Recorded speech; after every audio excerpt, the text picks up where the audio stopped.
What's happening, guys? Welcome back to another episode of the Coffee Cup Podcast. And today's episode, if you've ever wondered what it's like being on gear on bodybuilding, this is for you.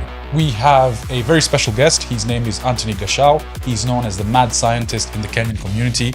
He has a wealth of knowledge when it comes to being on gear, what the side effects are, what the pros are, and we're going to dive into his history, how he got into sort of this line of work. I hope you guys enjoy the podcast. We'll see you guys in the next clip. We did a back workout with him. This guy must have been natural. This guy doesn't look nutty. This Jama. He's our number one juice head. He's on steroids on and off. Doesn't do steroids professionally.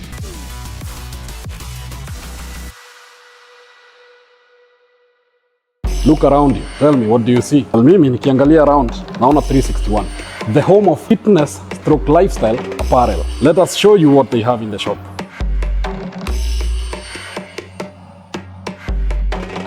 This is where you find us, Imara Mall, first floor, 361 by Gordon. Thank you for taking the time to come. Yes, for sure. Before we start off, Iqbal, why don't you give us a brief intro before we head over to Gachau? For myself or him?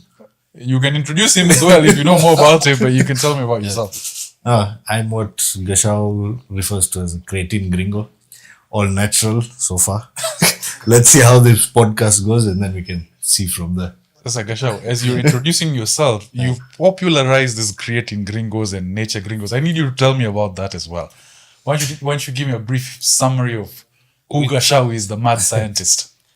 So Gachau is just a simple guy who knows too much for his own good. I like that. Yeah. Too much for his own good. He's fearless. And he stays dangerous 247, 365. Dangerous. Lethal. Yeah. Lethal. Sasa, nikuulize. Yeah. You have been popularized in this Kenya bodybuilding scene as the guy that knows, as you said, a little too much for his own good. For his own good, yeah. Sasa, he was telling me about creating gringos and nature gringos. What are those? Tell me about those. So these terms came up in a very funny way because it was a Brazil competition in Brazil. Those guys were flexing. You can clearly see those guys on steroids, but it is a natural competition. Same way it happens here in Kenya. That competition is dubbed natural, but juice heads just go and compete with the natural guys, which is unfair. Okay, so that's how it stemmed. Yeah. So I just saw the post and I started saying like, creating gringos. Those are guys who are basically natural. They have staked the odds of their own existence on their balls. Don't worry. Yes. Fair enough. Their survival is based on their natural production of testosterone, which I respect so much. Nature gringos. Yeah. No, creating gringos. Yeah. Yes.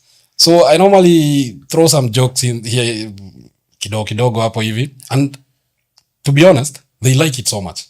Every time I post a joke and it's like over the roof and or like I'm punching them, they always come to my DMs. I keep posting, man. They like these jokes. So nikuulize, like, I notice even you're willing to take shots and you're willing to speak the truth. You don't care what people say. Exactly. So high testosterone. High testosterone, man. Yeah. Now, before we start things off, I wanted to shake things up a bit. Yeah. In the Kenya bodybuilding scene, there are guys I really look up to. Yeah. I'm going to show you their pictures. Yeah. And I want your opinion whether these guys are natural, the fake, or they're fake nutties. Yeah. Are you okay with that? Let's go. Let's go. Sasa. To start things off, there is my coach, Lee Aesthetics. I think he has one of the best physiques I've ever seen. Yeah. To be honest, I think it's hard work. This guy's come a long way. Lee is incredibly knowledgeable. Yeah. Let me pull up his picture. There we go. That's Lee Aesthetics. You know Lee? Do you know Lee Aesthetics? Yeah, Lee, we did a back workout with him. For this picture, this guy must have been natural. Yeah. So far, what do you think about his physique? Like, what would you rate it out of 10? Out of 10. Yeah, as a natural guy. As a natural guy, I'll give it an 8. Yeah. The guy went for competitions in South Africa, UK. While still natural, Yeah. he went to battle juice heads. And he still placed He still plays, yeah. top 15. So we give it to him. Yeah, I would say that, like, just based on the coaching he's given me and the mindset and the approach to nutrition, training, Yeah. I was quite impressed by that. The good thing with him is that he's open-minded. Yeah. And I think he's currently doing something. He intends to come back to compete, but he said clearly in his Instagram even comments, next time he's competing, he's not going to do it naturally. He mentioned it to everyone. So Lee, we have to get you back on the podcast to talk about that. Yeah. Yeah. So another guy I look up to, who I personally think is very natural, and he's probably one of the most popular fitness guys in Kenya, is Shiv Simani. Shiv Simani. That's a guy who is very natural and probably needs to boost his testosterone. You think so? Yeah. But he has a good physique. He's trying. So Shiv, I know he shifted to CrossFit. Yeah. So do you think CrossFit affects gains? CrossFit that is not bodybuilding, so they don't build so much muscle. Yeah. True. It's more endurance, more fitness. It's more endurance, more fitness. Yeah, Shiv, we need to get you on the podcast as well. Shiv needs to do maybe for me so that you can boost his testosterone, man. The creatine gringo. So another guy that I really look up to and is actually supposed to come on the podcast, and I actually admire his physique quite a lot, is Hanif Physique. So you tell Hanif. Salam, yeah. Hanif is a professional bodybuilder. He does bodybuilding in the most professional way. And I don't think being natural is doing it professionally. Okay. I think at that scale, you have to do it enhanced. Yeah. And I'll put it as such because Hanif goes to compete even in Dubai. He will go to compete in Dubai again, probably this year or next year. I don't think he can jump on the deep end with only his balls. Lazima, he knows what he needs to do. Milk. I am sure he's doing what is necessary. Is necessary. I mean, 100%. So yeah, maybe to reiterate for the guys that think we're actually pointing shots at this, you have to understand just because you're on juice does not mean you get these kind of results. Yeah, these kind of results. It takes a lot of hard work. It takes a lot of dedication. Yeah, for sure. But I think Hanif has, like, when he's shredded, bro, he looks really good. Yeah. I'll tell you one thing for sure as we continue. If you ever find a guy is very shredded, very strong, and has packed so much muscle and fullness, that's a juice head. So we are basing our judgments on that. So these looks are not attainable for natural guys, like year round. Yeah, it's like you. I'll tell you one thing for sure. Many a times I post a video or I come on a podcast and the guys are like, that guy says he's on steroids. Doesn't look like he's taking steroids. People want someone who's taking steroids to be always jacked, juiced, mean, with very obscene vascularity. No, it's not always like that. Maybe now when I'm preparing for a contest, yes, I'll be vascular hard and I'll be pumped up. Yes. But during the off season, we take steroids that tend to make us soft. Yeah, you can find me on off season looking like Iqbal here. For sure. I went off season guy. So the next guy who I really admire because he has also one of the best physiques that I've seen. You've heard of Coach Achara, Eat Clean Achara. Yeah. I think this is hard work, to be honest. I think this guy has worked year on year on his body. I can tell you one thing for sure. If you were to rate how hard working our balls are, Achara's balls are one head of a 11 out of 10. Yeah. His balls are working so hard to help him retain as much muscle while eating so less. Yes. Yeah, because Achara, he eat clean Achara. He prepares food for people. Yes. But when he's prepping for competition, he tends to go extreme on the diet. So Achara will be like 6 weeks out, 8 weeks out, he's game ready. He's already ready. Let me tell you one thing. To retain that fullness, that muscle for 2 months before your game day and you're natural, it's a bit of a tasking job. So what are you saying? You think He's nutty. He's nutty. He's nutty. Okay. Achara doesn't like even discussing the topic of steroids. Yes. I've engaged him and told him, Achara, you need to take steroids. Also, he has a very good front side. I think he's like no homo, bro, but the guy's physique is like... It's perfect. It's perfect. But his back is a bit lagging. He hasn't packed some good density muscle in the back. Yes. Dense muscles. If you check his legs, they have deteriorated. Achara had very good quads 2 or 3 years ago. Okay. This year they were a bit deteriorated. Was it because of injury? No. He stayed too lean on a calorie long. deficit for too long. You can't do that. Yeah. You can't do that It when has you're, to be on and when off. you're a creatine gringo, yeah. Yeah. Yeah. What about a bodybuilder like Dennis, who's got Dennis Mr. Olympia natural Who's gold that? medal? Not Dennis, Nani. Dennis Spinfit. Has he ever attended that one? Yeah, he got, I think, 2016. He won No, gold. it's if I'm not not wrong. Dennis. It's, What's the guy's name? Dennis? Dennis It's Okech. Spinfit. Just No, Okech is there, but there's also Dennis. Dennis has never won a Mr. Olympia. He has. Not Olympia, it's maybe a PNB or INBA. Those are the kind of competitions wase wa natural huenda. Who's this guy? Is a Kenyan bodybuilder. Yeah. Dennis Spinfit. He's a good guy. Hardly talks. Can I see his He's not physique? the guy you can bring on a podcast. But he's very knowledgeable and he's resourceful, yeah. Dennis. It's Can I can tell you one thing. Looking at him, he doesn't look nutty. Yeah, looking at this picture, this guy doesn't look nutty. And that's why I'm always saying there are guys who are called born again nutties. They took steroids. They took steroids maybe in 2012, 2016 there. Yes. Then they stopped taking steroids and they claim nutty lifetime naturals. I can tell you one thing for sure. Most Kenyan bodybuilders wako hapo. And hapo. Dennis is one of the guys I suspect strongly. And I can tell you, this picture unaonyesha ni ya January 2022. This guy looks like he's on juice. You can't be having this much fullness and everything while nutty. But while you can. But this one, really doubt. You doubt it, eh? I doubt it. So, bro, if I look at this is definitely a top 10 physique in Kenya. Like, yeah, Dennis. The guy in 2021 beat Wallace in the weight category, middleweight. 2021, the competition that Hanif Yes. that he won, Yes. that the men's physique. Dennis beat my coach, but that competition had a lot of politics because they said it had been sponsored by Fitness Mania. One that was one of the sponsors. And they Fitness had- Mania is the gyms, isn't the it? gym, yeah. Yeah, And it this is is like if you're a sponsor, you have to have at least a guy in the finals.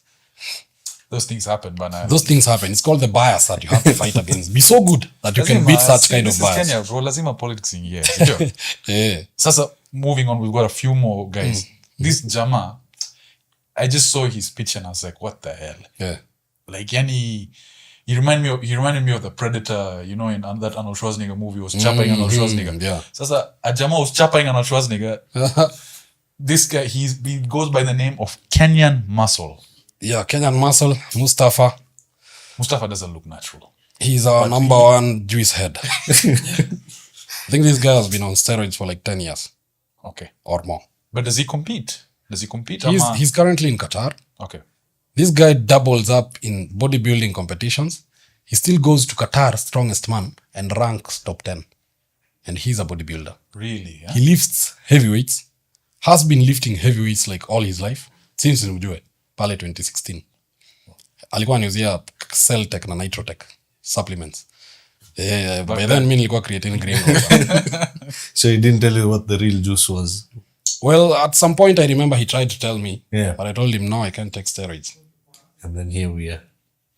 Here we Here are. we are. Here we are. So he's our number one juice head. This one has been on steroids for far too long. But Maze, like physique, hatari sana. Yeah. Now, last two guys. One guy, I've seen him, like, I've seen his work ethic at the gym. Yes. Tulikuwa pamoja Ultra Fitness. Pipe in J. Like, his physique, bro. I think he placed quite decently. Yeah. So, Pipe and J. I've seen his work ethic. I've seen what he puts in. Yeah. His physique, honestly. I would top say 10 Pipe Kenya. and J is he's on steroids on and off. Doesn't do steroids professionally. That's in your personal opinion, you think? That's my opinion. Okay. Because he's one time he'll be so big, so good. Another time he'll be on the other hand. Yes. So small, so Yeah. yeah. I'm supposed to get Jay on the podcast as well because he was competing as well.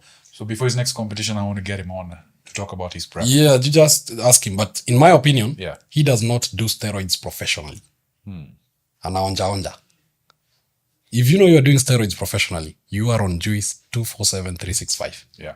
Or at least on testosterone. Yeah. High testosterone dosages. Okay. Yeah, for him, looks like he's usually on and off. Yeah, and doesn't do it professionally, doesn't get the good, perfect advice. Yeah. Doesn't get the guidance and everything from a professional coach. It is his thing because he goes to compete outside Kenya. Yeah, I Last think competition he was in Barbados. Barbados, yeah. I remember that as well. So Yeah, he went to Barbados. He found out. Yeah. guys over there. And then maybe the last guy is another guy I recently met at Ultra Fitness, and I think Alfie, he goes by Fit Alfie on Instagram.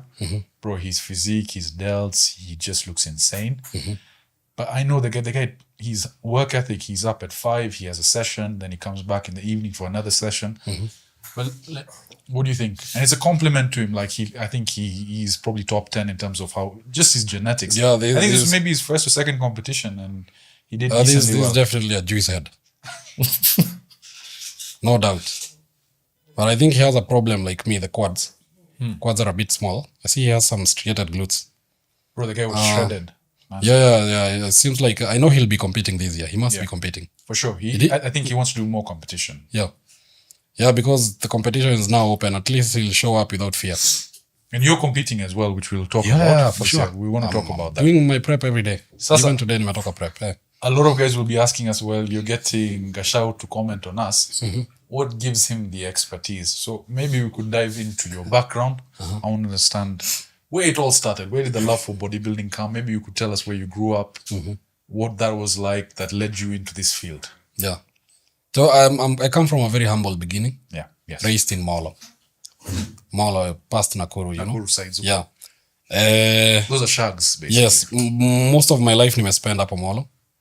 Up until I was kitu kama 21, 22 hivi vile unakujanga kolesa ndio unaachana na mzazi. Yes. Nimespend most of my life kwa Molo. Was it a very physical childhood? Like, were you doing? Yeah. My childhood has been physical from the word go. So Kazi ya farming- farm work and especially rearing animals, the zero grazing. You have to do the most physical work there is because you have to clean up their droppings, carry food to where they are. Yeah, you see, you have to carry farm produce. You have to get it home from the farm. Kama ni mahindi mna harvest, you have to carry it from the farm to up maybe penye mna dry. So it has been a physical childhood up to adulthood. So how was your physique as a kid? Like, were you normally the biggest guy in the the Yeah, class? I remember while in school I used to fight a lot. Yeah, I've like fought all my life up until class 8. I was at some point, you know, the big boss who was like the ranked number 1, like the way we have like The prefect, huh? no, not the big boss in fighting, not the prefect. Okay. Yeah, like the way they rank UFC fighters from Yes. champion all the way. Yeah. Yeah. I used to scoop all that big boss every time. So I had a challenge every maybe time we are closing school, or maybe during the weekend. So it's even at school, outside home, a lot of fighting. Yeah. So it has been like, it was enjoyable. Why were the fights there? Like, yani Jama says something, ama No, you just say like, I want to challenge him for a fight. Luko hivyo tu. Hivyo tu. You see another Prep meme time guy, inaisha. That's where the roid rage started. Without the roids. ilikuwa like sana sana huko Molo Academy nikiwa primary. Prep time ikiisha tu hivi. Kuna wale wasenye, so unajua kama class iko watu 50. Sio wote ati wako so pumped up for the fight. It's like half of the class. Yeah. So ulikuwa unasikia tu prep imeisha. Unaona prep ikiisha kawaida watu walikuwa wametoka mbio wanaenda kwa dom. Watu wasa wametulia waende mahali. Haya, wenye wako interested wanatoka. Sisi wengine tunasongesha desks nyuma, tunaenda ka arena pale mbele. Mnaingia hapo hivi. Pu paka ile time yenye mtu ata give up. Okay. It was a physical upbringing. So those were boarding schools, eh? Yeah. Okay. So nikuulize, like, I heard a rumor, and in fact, several people have told me this, but they normally put liquid paraffin in the foods in boarding school to curb that testosterone. Testosterone. Yes. Normally it's curbed for the sake of behavior as a sex. Mahali shule iko mixed. Okay. Lakini kama ni boys mnaachwa tu you just be high testosterone. Figure it out Yeah. as you go along. Yeah. Interesting. Yeah. Sasa, okay, so high school, all that, you were basically outside of Nairobi, sindio? Yeah, nilikuwa Molo. All my primary, high school kidogo nilisonga Gilgil, nikaenda Utumishi Boys Academy. In Utumishi Boys I was so like the best. In fact, mimi kutoka form 1 mpaka form 4 sidhani niliandikwa na mwalimu yote. I was the good guy. Okay. Yeah. I was the good guy, did my kazi yangu kusoma and everything. That was it. Were you like an A-class student? Were your grades really Well, from 1 to form 4, I was a B plus student. Yeah.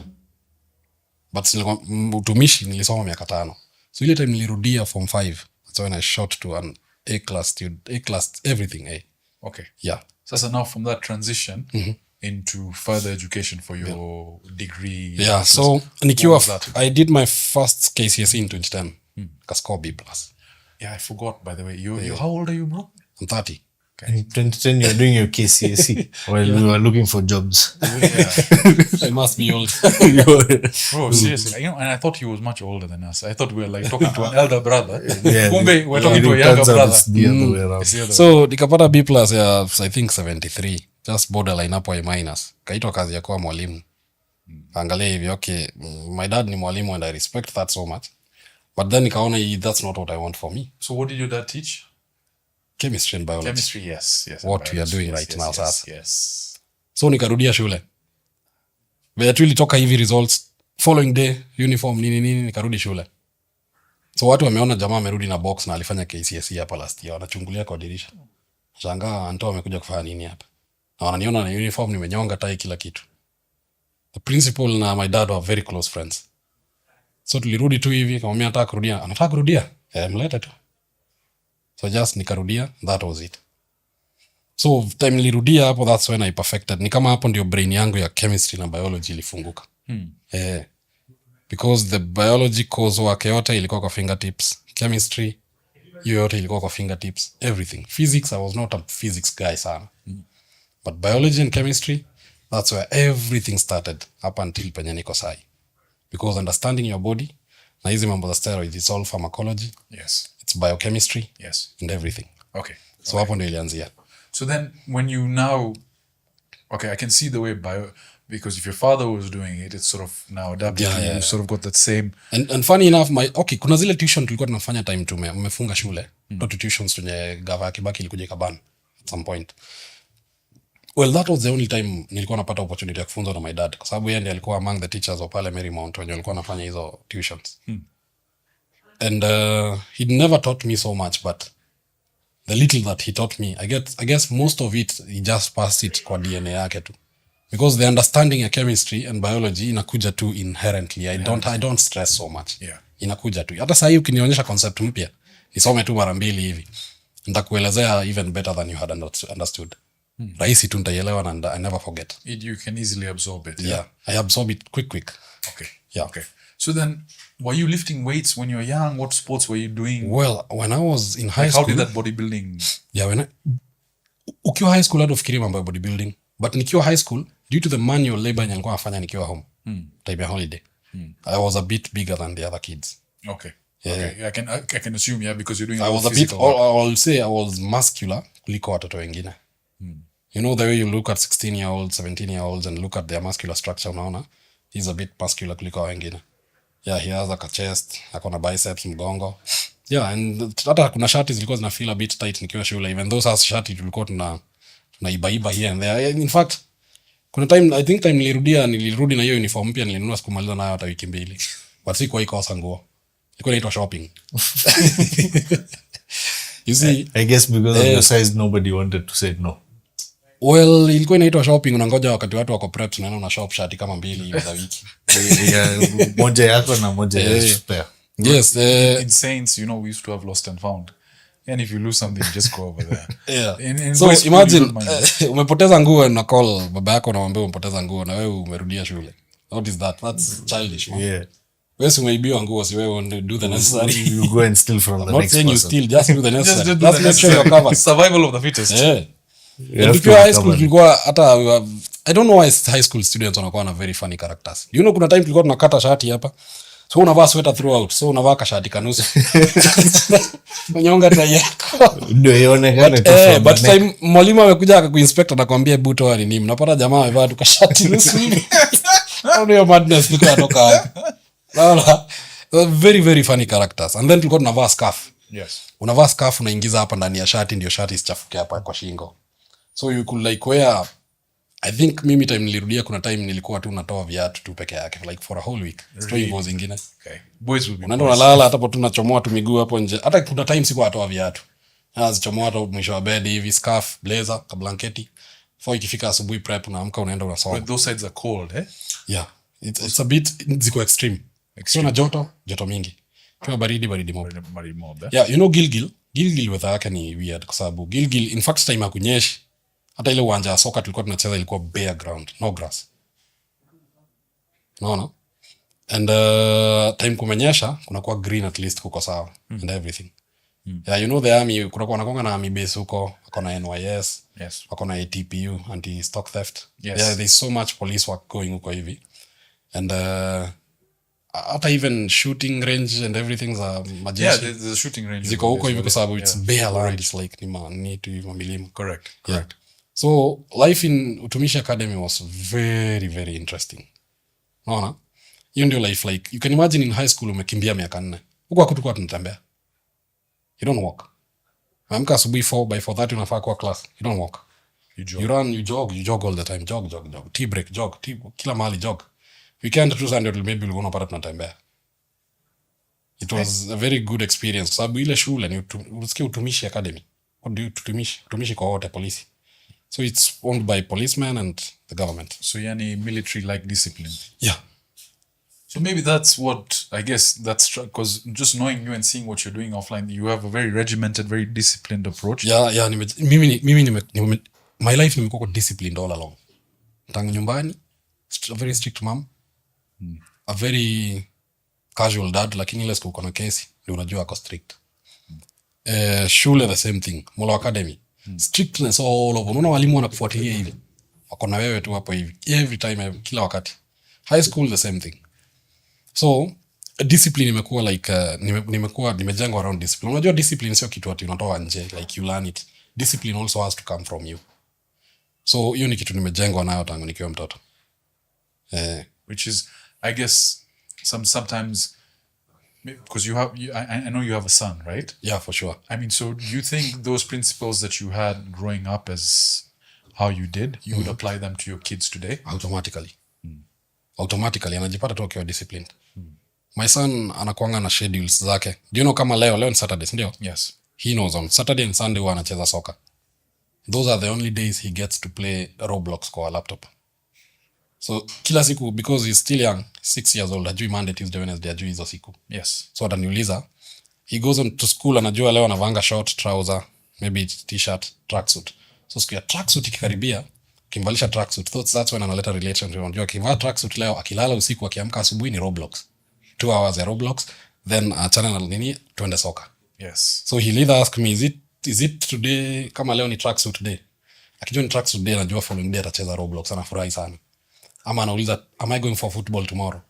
ukimwambia yes anajua so will I play Roblox in the morning unaona so ni discipline anajua kama ni cartoon huwa na regulate 1.5 hours to 2 hours depending na ile time ameanza kuona okay screen time so hata nikitoka kwa nyumba anajuanga nikienda gym sana kitu 9:30 am anafaa kuzima TV so hata nikitoka nje ananiulizanga should I switch off the TV yes switch off the TV go look for other kids mcheze outside si kwa nyumba akienda kwa wenyewe namwambianga akienda kwa wenyewe upate wana watch cartoon rudi kwa nyumba yako yes it's still that discipline be firm okay I have to be firm compared to a lot of kids these days that you see where parents are a bit more soft on them a bit more like no let them do whatever they want then when they grow up there's a lot of issues on the back end right? You see when you raise weak men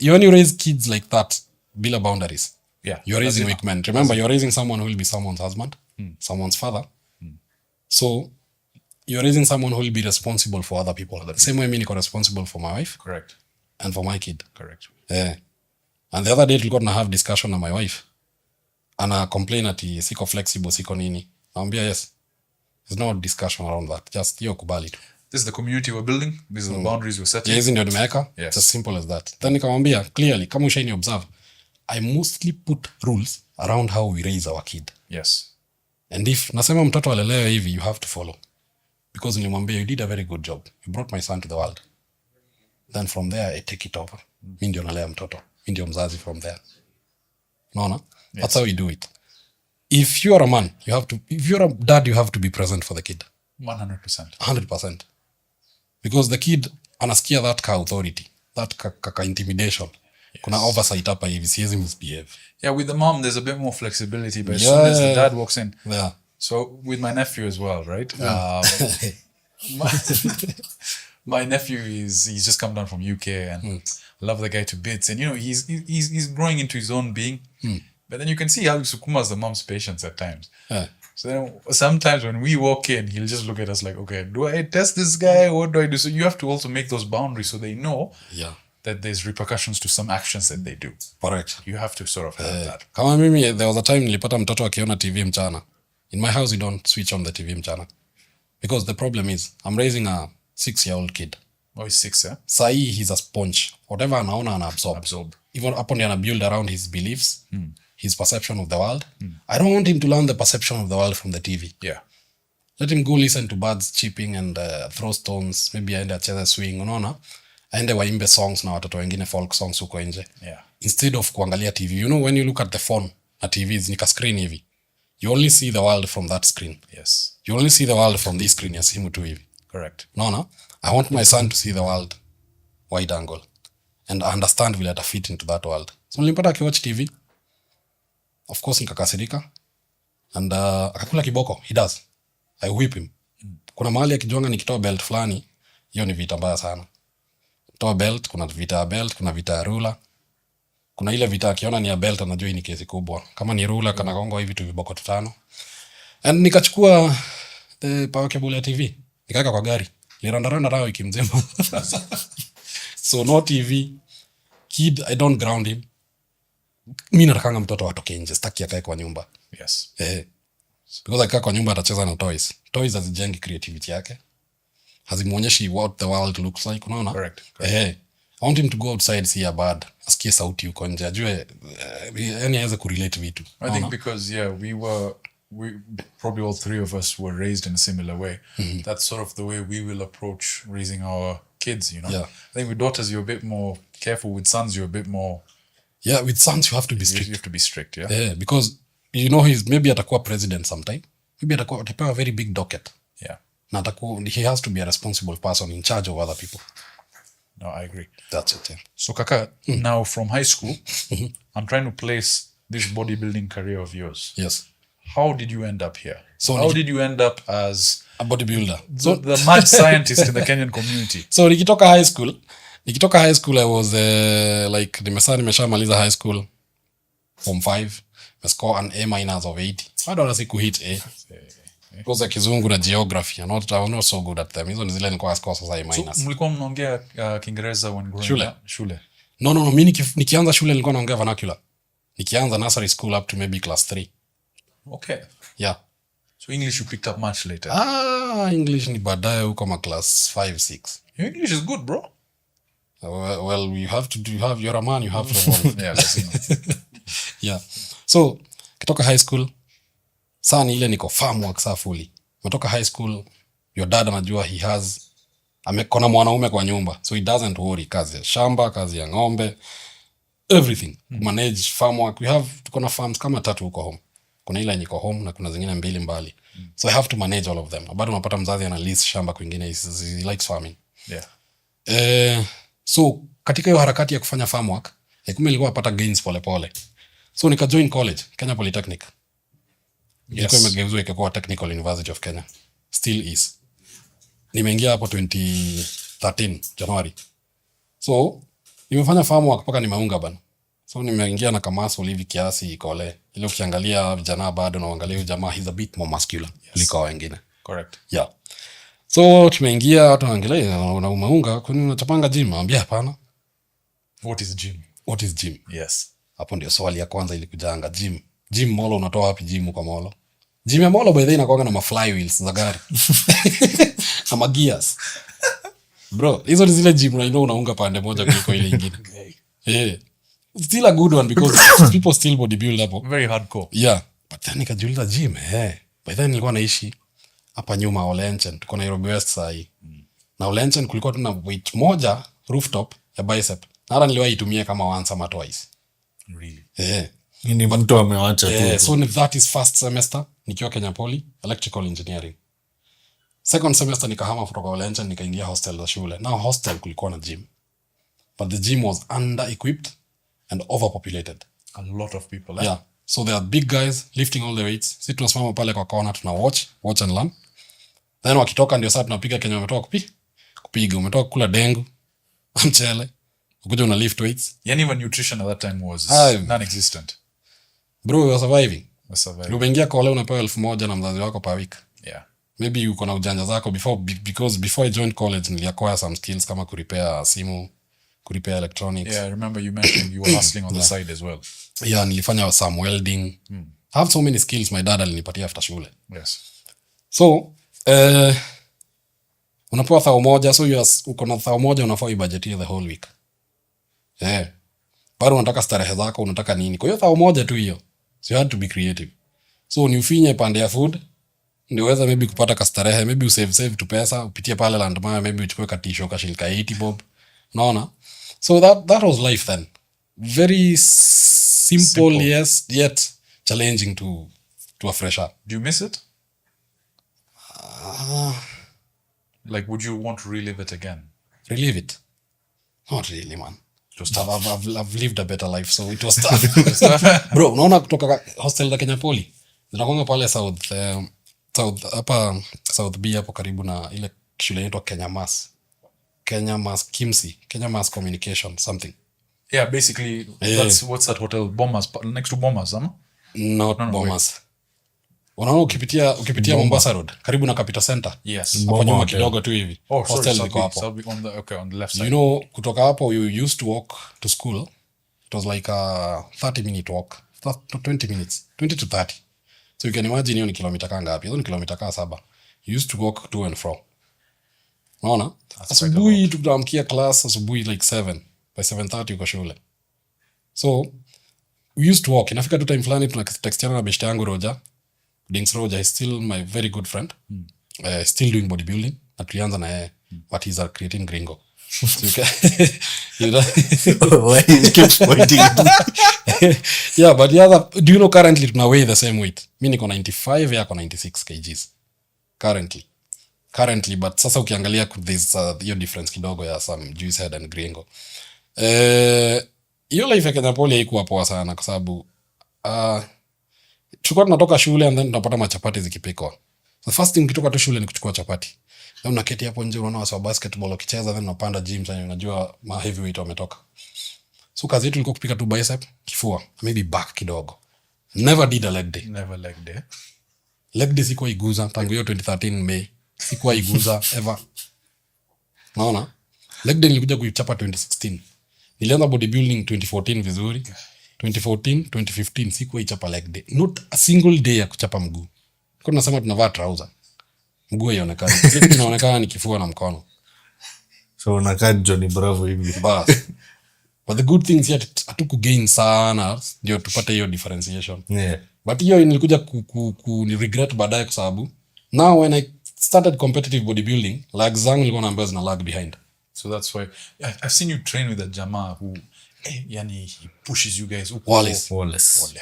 Hood gym. Bro, Wallace. Fuck Jews. If you're there, I'm going to do a YouTube video. Watch, I've just come off from surgery lakini tutafanya pamoja. You have to get me to this that guy is the workout uko za hood gym ni brutal. You need that. You know what it reminded me of? I was watching Pumping Iron the other day. And you know the way those guys would train, they would sukuma each other. So Wallace training you, when you look back at those Arnold videos, pushing each other, motivating each other, you don't get that in normal gyms. Ni kweli. Normal gyms is between sets, change the music, talk, see a mama there. You're not fucking about. Pale hood gyms look like a long corridor. Yeah. You have 1 hour. Go home. Hiyo si gym akaona kuchill vile sijui mnaandika mata messages sijui nini. Huko ni you train 45 minutes, you go home. No bullshit. Wallace and wife wake anaitwa Christine. Do you know Christine is a meaner trainer kuliko Wallace? Really? They've both trained me. Christine alintrain legs last week. Mguu zimeuma kuliko vile na train wanga na Wallace. Wife Wallace. By the way, we're talking about your legs. Yes. Mejenga. Wife Wallace ni I will say if Wallace is a standard, Wallace anakupea 10/10. Kama yeye ndio standard, wife wake anakupea 12/10. Above standard. She pushes. Anakupush, na si ati anakupush sana. The good thing she's mean. Hata smile akikutrain. Unaona? Resting period anakwambia 10 seconds between sets. And she means it. Si kawa wale utaniambia 10 seconds alafu nikuangalie hivi nikwambie nipe hiyo maji nikunywe nikupea ka story rest ifika 1 minute. Naona yeye anamaliza Gachau umemaliza hiyo 10 seconds please rudi kwa hiyo mashini. Na kuongelea ile tu book na record umepiga nini leg press umepiga plates ngapi mbili. Oh, so he writes it down. The wife, not the husband, the wife. They both do that. But the hood gym lazima ukitrain kwa na kitabu yako. Ukienda huko day 1 the first thing unaambiwa ufanye ni nunua book. That is kama utakuwa unarudi huko again and again. Mazee lazima we go train at hood gym. Hood gym we should make like very many videos about hood gym. Wallace, you're welcome to the podcast as well. In fact nilimwambia Wallace juzi the world needs to know about Christine, his wife. She's a very good trainer. She's mean bro. Hacheki hana story hamjuani hivyo. Between mnaongea tu kuhusu kenye unafanya workout. Songesha hiyo kiti nyuma. Nipe sets, usikate power. 3 more. Alafu yeye akikata tuseme mmeagana mnaenda 10 reps. Ufanye saba, si ndio? Urirack weight. Anakuambia 3 more. Anangoja 10 seconds ishe. Alafu anaanza kuhesabu sekunde zingine 1 2 3 na anakuambia nakasha ujue hizo ni reps na subtract. So ni tena utoe haraka kama ametoa 3 na ulikuwa umebakisha 3 nakwambia nipe reps 6. Bro na hauna kitu saa hiyo muscle iko red hot pilipili. Jesus. Nitangwa pilipili hapo hivi. Unaambiwa muscle ni pilipili. That pain inauma. Unasukuma weight. Unapiga nduru. Weight haisongi unanyamba. Unaambiwa 2 more. Do you know the only thing that saves you there? Kama unachapa hack squat, you get it to now of the pallet. That's the only thing that can save you. Like, give up. Alright? Yeah. That's the only thing that can save you. But then remember, unatrainiwa na a lady. Are you a pussy? No, you're not. So you push. Push. So, Wallace, yeye ndio the best trainer in Kenya. Without a doubt, bila argument, bila anything. Hata kila mtu anamheshimu, even kina Hanif na hata kila mtu anaogopa kwenda kutrainiwa na Wallace. I think even my coach Lee trained with the Jama. Yeah. I saw a video. You guys tulifanya back session pamoja. Na hata Lee, hiyo session ilikuwa imepangwa kama miaka 2. Unataka kwenda unaogopa. This guy is supposed to go there. He made a very good comment like akaambia mwenye anapata like anapata free leg workout. But the session moja wale zinakuwa 2,000. 45 minutes to 1 hour. Hiyo nafikanga hivi kama nimeshatuma pesa za wiki. 4,000 bob because I go for 2 sessions. Tunamalizana hivyo. So kazi kwako sasa. Okay. So we'll plan something with that. Yes, come with me. Sure. I have a free leg session. You have a free leg session? It's a leg session. What I want to do is, we've done gym videos as well. We go with Asha, we go with the camera crew. Camera crew, bro. We sukuma 2 chutis huko. So I can tell you for sure. And when did you meet Wallace? How did you come across him? Wallace just like the other guys in bodybuilding at first. Ulikuwa tunasikia kuhusu Wallace. Unatokea compare unaona Wallace ameplay stop. The first competition I ever competed as well, He still does. The next year atarudi compete. Okay. Hii mwaka amechukua break kwa sababu he says he needs to add size. Wallace is like the top bodybuilder in Kenya. Juu hata Rupas last year, Rupas the Eldoret competition, alikuwa 2 overall. And the guy mwenye aliplace first ni msewa TZ. And of course a Jewish head. In a competition that was dubbed clearly natural. So Wallace is natural. Wallace is natural, yeah. Because ametestiwa again and again and his results zake zinakuja na negative. So we can't argue against. So he placed second in a competition for natural, but he was against a juice head. Yeah. So na hata zile competitions zingine ametokea 2021 huko 001 Mr 001 ilikuwa na politics kidogo. Unaona? Ilikuwa na politics but it's the that your politics. Yeah. Be so good that you beat the politics. Watu clearly waone, unaona? So we give it to him, yeah. Then 2020 Iron Fit hakutokea but 2019 Iron Fit ni alichukua, he's the champion. Okay. Yeah. Okay. So I mean pedigree. The guy's got pedigree. Yeah, Wallace is just too good. Okay. So you met him in these competitions like... So kwa hizo competitions hatukuwa tunaongea sana but last year pia hatukuongea sana but tunaona tu backstage unamuona ndio yule ameketi pale. He's a competitor so umpay story mob na mwacha tu atulie. Yeah. Because he only has energy to pause hiyo siku. Correct. And then this year we just made a video vile tu tunaunda video na hype tukiwa na Nico. Ile ka video ka uchokozi tu. Alisa kaniambia kuja zoezi kama unataka kupata striated glutes. That's how relationship yetu ilianza. Lianza. Yeah. Okay. He's so, do you know that guy yenye mnaanza uhusiano then mna click tu. Yeah. he's like Sometimes it just happens. Yeah. una click tu like he's a very casual guy just like you. True. Hamna story more but hataki kujuana sana Yes. as a person. Yeah. Tunataka tujue nini imetuleta hapa zoezi. So to focus na hiyo. So that's what we do. Hatujuani sana in person. Okay. Yeah, in person as a person ati kujua mambo yake and everything. Hata ndio niambie Christine ni mke wake. Nilijua juzi ile time nilienda kutrainiwa. You didn't know though. The last time nilipata Christine akitrain was nilikuwa nimeenda leg day bado. Hata sikujua huyo nani. I thought ni client tu wa kawaida. So ndio akaniambia juzi utatrainiwa na Christine amerudi job. Kuna Christine wife wako ni sawa. Afa akaniambia utatii. Nikashangaa wale mbona wanatishia nitatii. Then jamaa mwingine anaitwa Migu hapo akaingia akaniuliza Antony unasikia unatrainiwa na Christine? Akamwambia utatii. Shangaa mbona mnanitishia hivi? I can tell you one thing, by the time your leg day ilikuwa inaisha, those threats had lived up to their Can you imagine? it was a brutal workout. Nilitii. Nilimaliza workout nimeumwa na glutes. I think glutes ziliacha kuniuma like nilitrainiwa Tuesday. Niliuma Wednesday, Thursday, na Friday ndio ziliacha. Jana ndio ziliacha kuuma kiasi. So bro, so now we're So 2013 nimeingia gym hapo hostel. Yes. Nimeanza kulift weights and then huko ilikuwa kupass time. Nimetoka shule saa 9 saa 10. Sina kitu ya kufanya. Yes. Si ndio? So let me make myself useful. So tunaingia gym. Tunachapa kazoezi kiasi. Kifua, mgongo, bicep, ka tricep kidogo. Hata tricep hatukuwa tunafanya sana. That was for a whole 2 years. But then time tulifika 2015 kamwili kakaanza kukuja sasa tukaanza kupata confidence ya kupiga picha na kupost. Unaona? Na ile ukitembea mtaani hivi ama nikitoka Nairobi nienda mall wasao wanasema na siku hizi wanachapa zoezi. Ka confidence kanaanza kukuja, si ndio? So tupicha kidogo kidogo. Then 2015 nikafanya tu here and there ujanja zangu za hii Nairobi. Kapata kapesa nikaingia into academic writing. So kapesa kameanza kukuja. So what's involved in academic writing? Is it like basically ni kusomea watu. Okay. People are too busy to study, you go to class on their behalf. People In a nutshell. exams. You know the thing is you mentioned that. Yeah. Last time we spoke about it, it connected. You know, when I was in UK, a lot of these Marabus come and they can't speak English and they can't do things. Yeah. And they would basically say, because when they look at me, they're like, they don't know whether it's Arab, whether it's Indian, whether it's there. And they were very surprised by my English skills. So I used to do paperwork for them. Yeah. These guys, and they would pay a lot. Like in Kenya, they pay, but there, to do an English paper, £300. And he's like, don't give me an A, give me a C, so the teacher knows I'm not cheating. Exactly. So, you know, you have to purposely be stupid. I'm still doing the academic writing lakini kwa umbali because I no longer do the bulk of the work, proofreading and everything. Yeah. And I have a client kama huyo.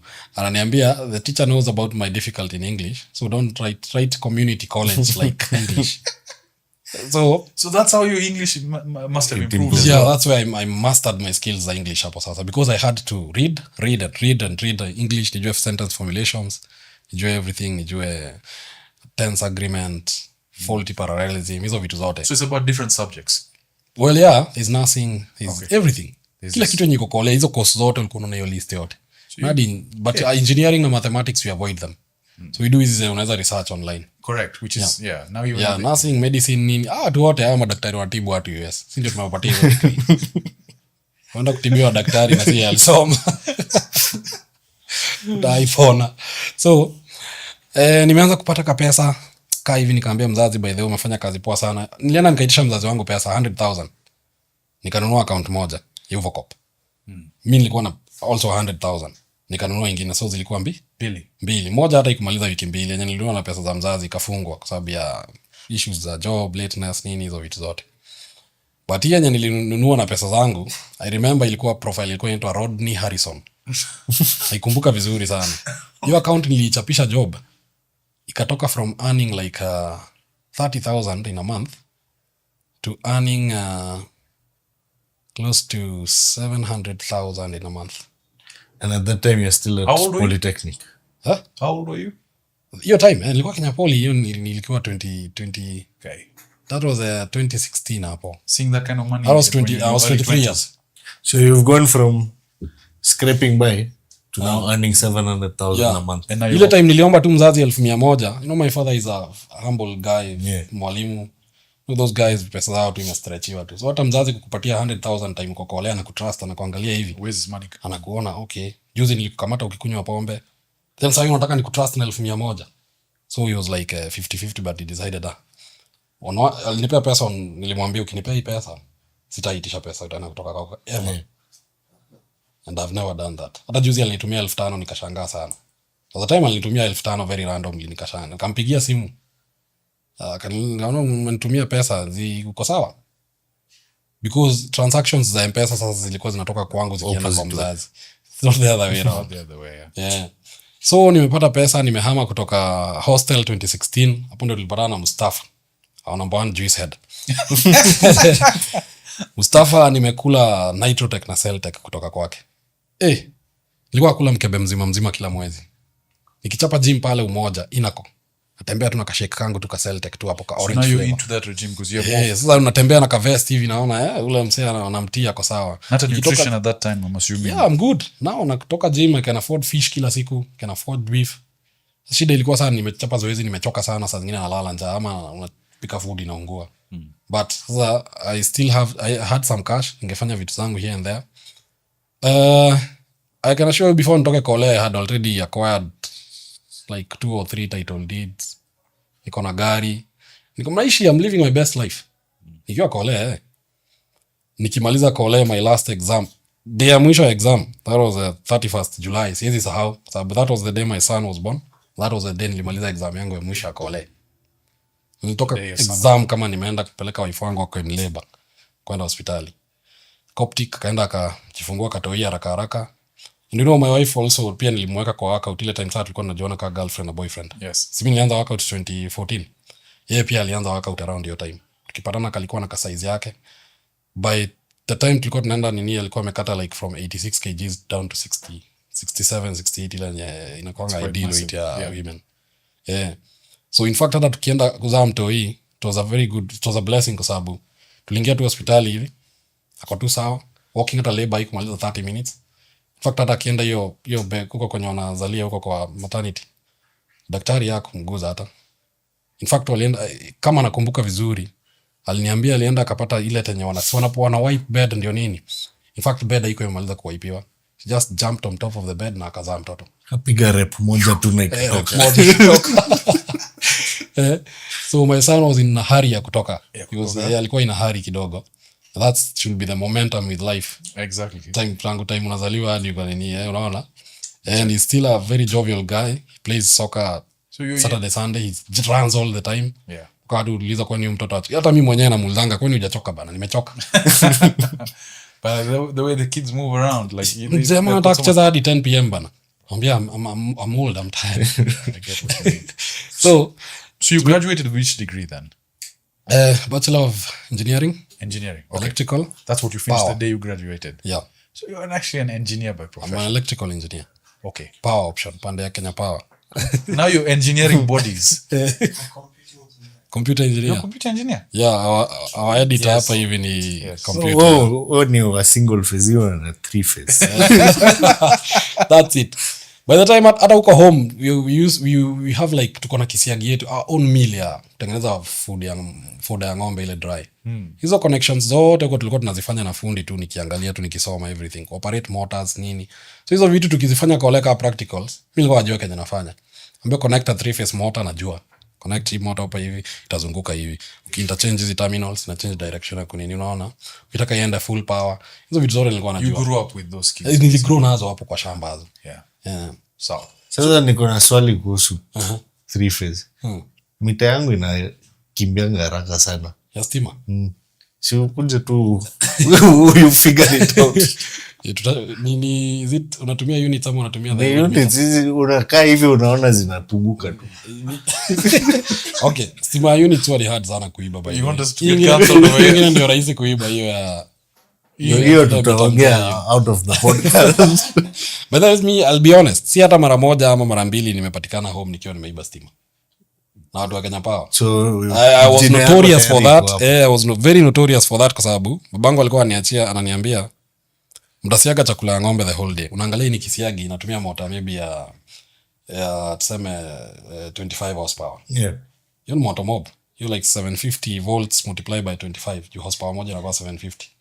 Hiyo ni motor mob. Mkirani hiyo motor the whole day itatumia stima mob sana. So kwa ngoja mzazi anatoka home. Unaiba stima. unabuka hapo standby. Sawa sewa Kenya Power nimekamatwa mara mingi sana. So my dad had to like bribe them all the time. So bana. Bana unashinda ukikamatwa hapa hivi. Tumia akili. So hiyo kazi yote nilisoma vizuri and I'm grateful that I have the skill. So nikitaka kuifollow, I don't practice by this. I practice engineering. Your certificate iko pamoja na ile certificate. From the day you've left, you've just never practiced. Yeah. Maybe we could talk about that, like how, like yani, how did this come about now? Sasa because you're an engineer. So tukaribia hapa sasa.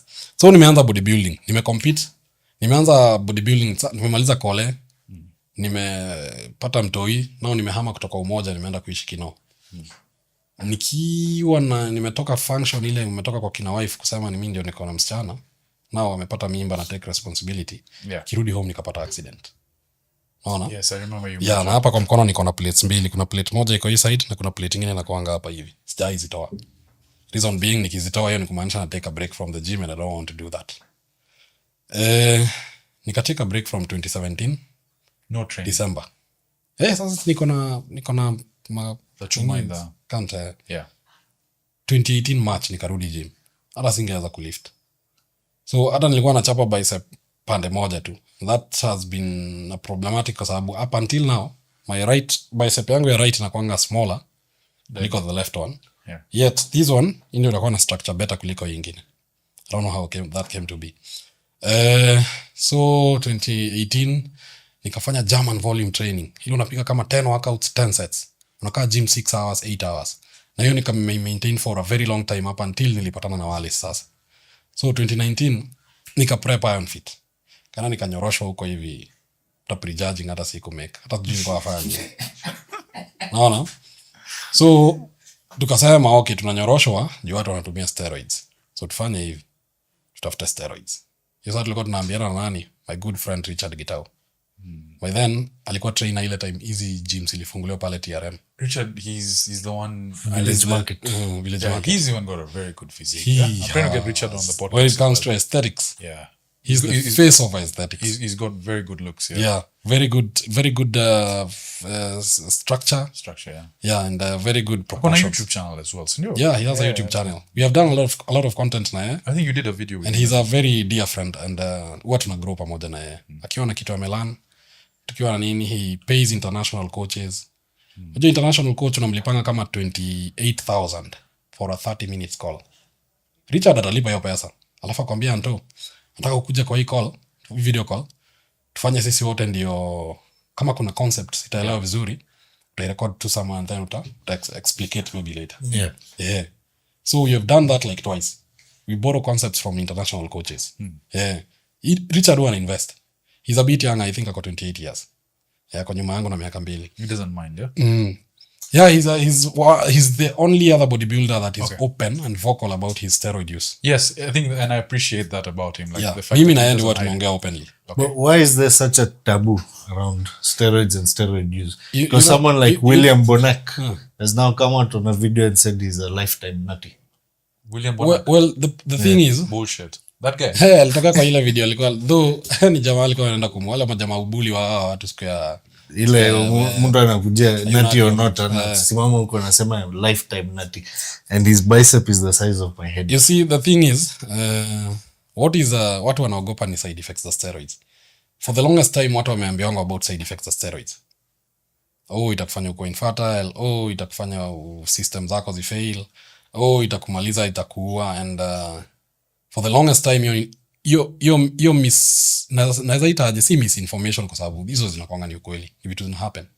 Just misrepresentation of information. Yeah. Hiyo ndio word imekuwa ikigo out there. So, kama natumia steroids, sitaki watu wajue. Juu maybe siku fulani nitapatikana na kitu fulani then watu waseme si ni steroids. Tulikuambia ni mbaya na usikii. The other thing ni most bodybuilders hawafanyangi research about steroids. So they do not know what to expect. They do not know what they are getting into. Na they don't have so much to say about what they are doing. Correct. So hawako confident to speak about it. Naona? That is the bulk of them. And that's why mimi siku hizi niko hapa to help them get that, understand what they're doing. Sababu mimi hata leo mse ukisema unakuja consultation na wangu gringo hapa tuseme maybe anataka kuswitch the dark side. Nitamuuliza unataka nini? Mwili yako inakaaje saa nitumie picha nione. Unataka kuachieve mwili gani? unataka to achieve in how long? Maybe ameambia hata sina haraka, ni mwaka mzima. So nakwambia kwa hiyo mwaka moja tutarun cycles 3. Hizi cycles tutatumia hii compound na hii compound. Then I send you material ya kusoma. Nakwanga na book na Bolic handbook nimebuy. Ziko 2. So I'll send you both of them. Kuitisha email nikutumia nikwambia soma kuhusu hii product, iko page fulani na fulani na fulani. Ukimaliza kusoma nitafute. So that you come to discuss na wewe tunaongea from a point of information. See from a point of ignorance. Yeah. So for the longest time steroids talk imepushiwa na from a point of ignorance. Yeah. But now we are here, at least tunafanya vitu, tunajua nini tunafanya. We are confident to speak about them. And we can even teach other people and guide them on safe use. Or rather, huwa sisemi safe junior and safe. Maybe responsible use. It's like alcohol. Drink responsibly. Exactly. Yes. So you when you started competing, you realize now I have 2019 tumenotice tumetandikwa na kina Mustafa number 1 juice head. Mustafa hiyo compete linyorosho I think alikuwa number 3 overall. Number 1 ilikuwa ni Wallace, number 2 ilikuwa ni Dan Machiela, a very good guy, genetics. Good Dan Machiela is good genetics. Alafu ongeza mambo yake here and there. Unbeatable. Number 3 ilikuwa Mustafa. Tukatafuta steroids hatupati. Kupata steroids ni ngumu time unazitafuta. Very hard. Kwanza hiyo time 2019 2020. Then kwa nimekaa tu hivi nikaona DM ya jamaa fulani. I'll not mention his name because si poa. Anambia nasikia unatafuta steroids. Sema Korazo. Unataka gani na gani? Anambia mimi sijui, nataka tu kushinda game. Akaniambia sawa, acha nitakupea steroids zenye najua ukikula time ya prep utashinda game. Steroid gani kulia time ya prep? Trenbolone, testosterone. Nikarushwa depend cycle yangu ya kwanza. Something I can never do even to a guy mwenye anaanza saa hii. Mimi siwezi ambia mtu akule tren. This is a very bad drug. Really? This is the worst of the worst. Lakini hii kwanza naidunga kutoka kesho, Monday next week. So what are the benefits of it? This drug ni dawa ya mifugo. You see when mifugo zinasafirishwa from maybe Kenya to kama siku hizi Waarabu wananunua mifugo za hapa Afrika, si ndio? So unaona hiyo kondoo ikiwa kwa meli haitakula ama haiko in conditions za kukula venye inakulanga ama ku freely roam like be a free range animal. So one thing it happen is I lose weight. So they do this thing. So wanawekeanga implant. Kitambo ilikuwanga ni implant. Kama ile wamama wanawekeanga hapa ya birth control. Kitambo ilikuwa ni implant. So hii kitu ilikuwa inauzwa kwa agrovet peke yake. Lakini bodybuilders wakagundua hii ni dawa ya kusaidia wanyama waweze ku retain muscle. When animals are on a calorie deficit. So what am I doing now? I'm on a calorie deficit. How do I retain my muscle? Trenbolone. So ikatolewa kwa agrovet na ikabaniwa. Jewel notice bodybuilders wameanza kujiwekea hizo implants. Hazilikuwa implants za tembe nini dosage kidogo like 5 mg nini. But kama hii iko na 100 mg per ml, hii ni trenbolone acetate. Nikarushwa depend nikapewa hiyo tren na nini. That was 2020. How many milligrams were you doing? I was doing like 200 mg per week, 1 ml. That's on the high end. Yes, na testosterone nilikuwa nafanya 500 mg per week. Unaona? And I really gained some insane muscle kwa sababu hiyo 2020 nakumbuka ndio niligraduate na ile ndio time yenye gatherings zilikuwa zimefungwa, so graduations zilikuwa zinafanywa online. In fact nikigraduate jina yangu ikitajwa ile yenye wanatajanga majina, mimi nilikuwa on my way to Mombasa. Nilikuwa so jacked, niko so juice, mimi ni big. In fact wife wangu usema hakuna siku ashaniona nikiwa mkubwa kama ile siku nilikula tren. Yes, that's the time nilisurpass 100 kgs nikaenda paka 107. Something I've never been able to do again up until today. So idawa inakusaidia that is not very anabolic. Right. I build muscle so much. But ila muscle uko nayo haitaenda mahali. It stays. It stays even on a calorie deficit. So side effects? Zinatoshana hivi. From mental, unaona kutoka hapa hivi kwa kichwa mpaka huku chini side effects zinatoka tu. Hii kwanza ukidunga day 1 hivi unasikianga nikaa kwa vile unaweza mwagilia asali hapa kwa kichwa, unasikia inateremka hivi kwa kichwa. Unasikianga cross your blood brain barrier hivi. Really? Ukidunga tu unasikia tu unakuwa mjinga tu. From the first shot. Really? Yeah. The first shot you take ushivuta like drug kama gani na kupelekanga high mara moja, kitu kama shisha. Unasikianga umevuta hapa hivi alafu unasikia nikaa unakuwa high hivi hivyo. Sasa try unasikianga kutoka hapa juu hivi unasikia kidunga tu hivi unyamaza hivi unasikia kuna kitu inateremka kwa brain yangu. Zinakonga zikishuka na wewe vibaya sana. hii ina affect even your psychology, your everything, your relationships zote inaziweka to the drains tu. Unakosana na mke wako, kama ni job mnakosana na boss wako, unakuwa na kiburi, unakuwa cocky, arrogant, mouthy. Yani kama saa hii na Iran, I said I prefer kunyamaza. Hata jana nimeenda kichinjio kuchukua nyama, mama fulani ananiuliza ni mbuzi ama ni ng'ombe, na kuna commotion, sitaki kugonga watu na gari zingine tunapitana nazo, anataka kuniongelesha, so there's so much going on, na natajaribu kufocus ni sikue kwa shida. So anaona nimenyamaza, haelewi ni kwa nini. Nikasikia ameongea na Kikuyu, anasema huyu haongei. It was for her own safety, kwa sababu nikiamua kufungua mdomo wakati najaribu kufocus huko, ni either nitakwambia wacha, na najaribu kuangalia huko mbele, azin nitamuongelesha vile sifai, na unajua sifai kufanya hivyo. This one mentally inaku affect vibaya sana. In fact, kama kuna steroids inakurushanga kudepend kwa mental. So mentally it takes you to another. Your mental wellness yako inakuanga like 1 out of 10. Unakuwa mwenda wazimu. Mood zako ziko hivi. Kama uko happy ni sawa, uko happy. Kama uko makasirika, you're the extreme. You're on extreme end. So, okay, so emotionally it gets you to extremes. Yeah. What about now? No, it gives you a very good body. Just takes a little bit of your kidneys. Any side effect? Yeah. It just takes a bit. What do you mean it takes a bit of your kidney? Ita stress kidneys zako. And is there a way to counteract that? Your glomerular filtration ile nini ina affect vibaya sana. So then how do you counteract that? You use it for not past a certain dosage, not past a certain period of time. So that means yani it's like rolling the dice, because maybe genetically what your kidney can handle compared depends, to mine. But I'll tell you one thing for sure. Mimi huwa na hizi side effects za trenbolone huwa niko sawa nazo. Okay. Or at least naweza sema I've learned to live with it. Okay. Juu hata mentally huwa niko tu sawa. Kama sahi I'm taking like 300 mg per ml. If I were to give this creatine gringo 300 mg per ml, mtamtoa jela. Mtamtoa jela. Mimi niko hapa, niko calm. Hata sidhani nimekasirika. I think juzi tu ndio jamaa fulani kwa gym alinikasirisha, alini bump shoulder ile. Unajua sasa kwa gym watu wanajua tuna prep, so hatuna nguvu sana. Yeah.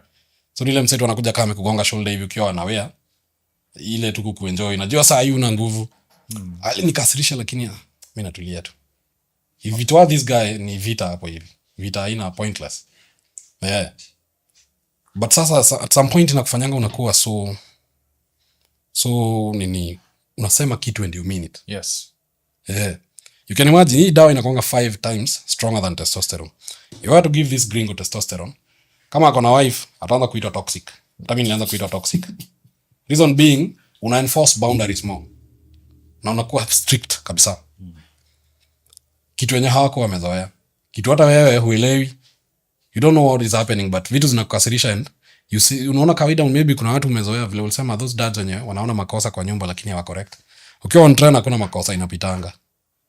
Hakuna. Kama juzi nilikuwa nazunguka pale roundabout ya Karen.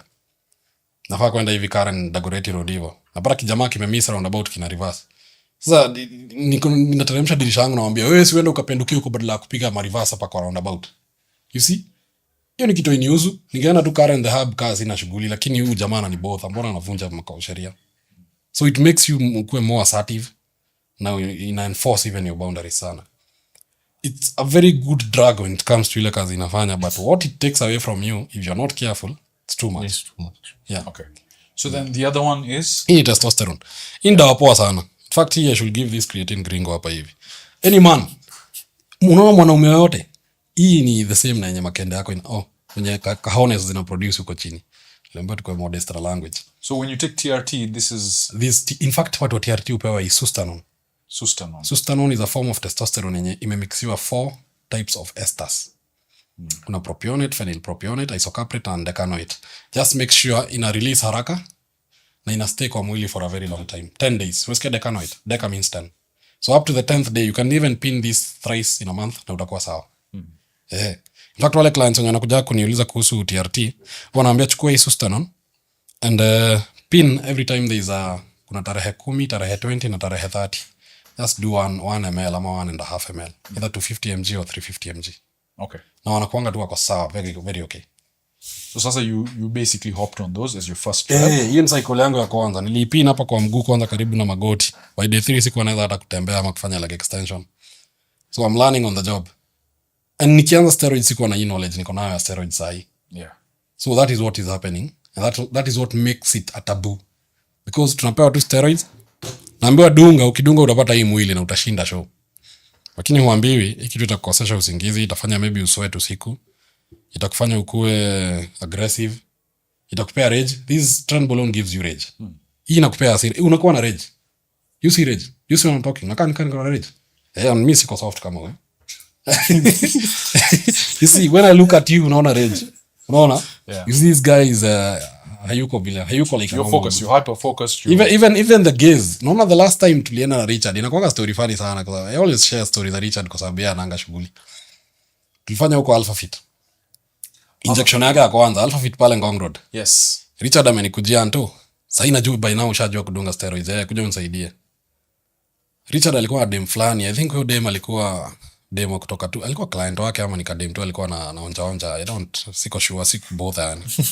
So dem vile aliniona hivi aliniambia you look like you're on trenbolone. Nikamuuliza what do you mean? Your eyes. Nikamuuliza what eyes zangu ziko na nini? Ananiambia ndio ile kioo, go look at your eyes. Nikamwambia I don't see anything. Nikamwambia well you can't see anything because they are ni wewe hujui. This thing gives you a certain look. Na hiyo look sahi niko nayo. Even if kuniangalia huku nakaa nikaa na beat na zaeka. Yeah. This one makes you look old. Hii saa hivi naikula hivi nasikia nikaa nimebeba mzigo fulani mzito hivi. Mzigo sielewi iko wapi. Ile time ndaiachana nayo nasikia nikaa nimefanya nikaa nimeweka mzigo chini and now nime sigh of relief and I'm feeling like sina hiyo mzigo anymore. Kwa sababu nabeba rage. I'm having very terrible dreams. Leo nilipaka niliamka. Really? Leo in fact trenbolone nilidunga tu siku ya kwanza hivi. Hiyo siku nilala kwa kiti ile unafikanga tu home una doze hivi. I had a very bad dream mpaka nikaamka. Inakuwa na kitu inaitwa paranoia. Fears zako. What do you fear the most? Well, let me ask you, what do you fear? Yeah. Maybe spiders. Spiders? Yeah. What do you fear? Sharks. Wewe nikikudunga trenbolone leo utaota ukifuliwa na shark. Wewe you'll dream with spiders ziko on your manhood. No, it gives you unaona fears zako zinaziletanga kutoka kwa kwanza time. Unajua sasa trenbolone kitu inakufanyanga, you know the human brain is very funny. You don't differentiate when uko reality ama time umelala. Brain yako your subconscious brings everything. That's why hata ukiota ukikimbizwa usiku unaweza jipata ukishushupika nduru kwa sababu ama roho yako ikikimbia kwa sababu brain yako umeota unakimbizwa, it will still release adrenaline. Sasa tunakimbizwa sasa nikuota unaota siko kwa bed. So hii trenbolone inakufanyanga unakuwa na kwanza in fact hii inadunganga asubuhi. I don't inject it at night. Because nikidunga every time you inject steroids adrenaline yako inapanda. So you take it. Adrenaline ikiwa juu, heartbeat ina beat too. Okay. And remember for you to sleep there are two things that have to happen. Body temperature lazima ishuke by 1 degree. Unaona? Na heartbeat yako lazima ishuke to a very low stable relaxed. Ni kama 54 hivi. Unaona? Hizi ukidunga adrenaline inajaanga kwa system. Ukidunga jioni utakaa tu hivi tu. Kwa bed na scroll simu saa 7 usiku. So you even timings za kudunga hizi vitu zinakuwa very very specific. So yani all these things like where you, like I remember you explaining to us it's the upper left quadrant, upper outer. See, every muscle kama unadunga quads, kama unadunga chest, kama unadunga delt, kama unadunga glutes, unaendanga unachora msalaba hivi. Yes, so the upper outer. Yes. Upper. So kama ni wewe tunachora msalaba hivi, this is the inner side, that is the outer side. Inner, outer. So the outer side unaendanga unaifinya, so kama ni hapa delt, unafinya hivyo. So ukifinya that's when you inject it, and then time umeanza kudunga unaiachilia. That's how we do it. And that's straight into the muscle. Intramuscular. Panto, so all this stuff, all what the side effects are, what benefits so, you, what this... So hiyo ilikuja baadaye. 2021 nimeenda nimecompete Iron Fit, prejudging out. Nikaambiwa until you have a very good upper body, lakini mguu yako iko wapi? In the pits. Go and work on it. And that's why you've seen me saa natafuta Diwali sa train leg day. Because I know the leg day ndio nitashinda, and I can assure you one thing. Hii competition at October 12, I'm going for the kill. Siendi hadi kuplace juu category ama sijui wapi. Whether nitaanguka heavyweight ama light heavy. Smoke from the word go. That's why I have hired the best trainer, and I'm doing mambo yangu very meticulously. Meticulous. Nafanya kila kitu by the book. So, mimi academic writer. I spend most of my time on the laptop. So whenever I'm not doing academic writing, nikaanza kuresearch kuhusu hizi vitu. Na hizi vitu nini hizi najidunga hizi surely. Side effect ni gani nini? So ukienda kwa Google websites.com websites, a lot of dog shit. They give you a lot of bullshit. They give you a lot of opinions which are not facts. But with time, I started to look for guys, mostly coaches wenye wanakuanga Thailand. Wanakuanga wamehepa US kwa sababu wanapeana hii information na hii information haifai kupeanwa. Inakuanga tu under the book. Hutailani information vizuri kama vile mimi understand. You can never learn that. Hauwezi, hautaweza. Because mimi nimegather information, najua hii ni bullshit, hizi tasikiza. Greg Doucette, number one bullshit guy, never listen to him. I never listen to him. Naangalia, huyu ni Vigorous Steve. I'll take his 5 out of 10 tamsikiza. Yeah. Nakuja kwa Dan the Bodybuilder, 8 out of 10. Nakuja kwa jamaa anaitwa Kurt Havens, 10 out of 10. Unaona? Nakuja kwa jamaa anaitwa Chase Irons, maybe 8 out of 10. So you have to know to get more plates, more dates. Another bullshit guy stroke he's an industry mogul. Amewekwa hapo control user hizi vitu. He'll give you some information but at the same time shida akikuzungusha huko around my research sijui manini. No, don't usinipeleke huko hivi bana. Sio ni kunisomea vitu kama ma students of college wenye wanashinda wakiniambia nitoa acha kutumia hizi dawa ni mbaya. It's okay, your kitabu ilisema hivyo. Umekuja umeniuliza unaenda kwa media unasema msitumie Viagra pre-workout. Juu iko na hii na hii na hii. Sio ni kitabu umesoma. Wewe kuja uniuliza Antony unatumianga Viagra unasikianga aje? I'll give you the anecdotal data and that is the true information that is the word to go by. So, .com websites, some podcasts, some You even mentioned Reddit. Reddit was a good one. Reddit. Na forums the IFBB pros. That is what the real juice is at. Hapo ndio information kweli iko. So, nikaanza kufanya research yangu kila kitu.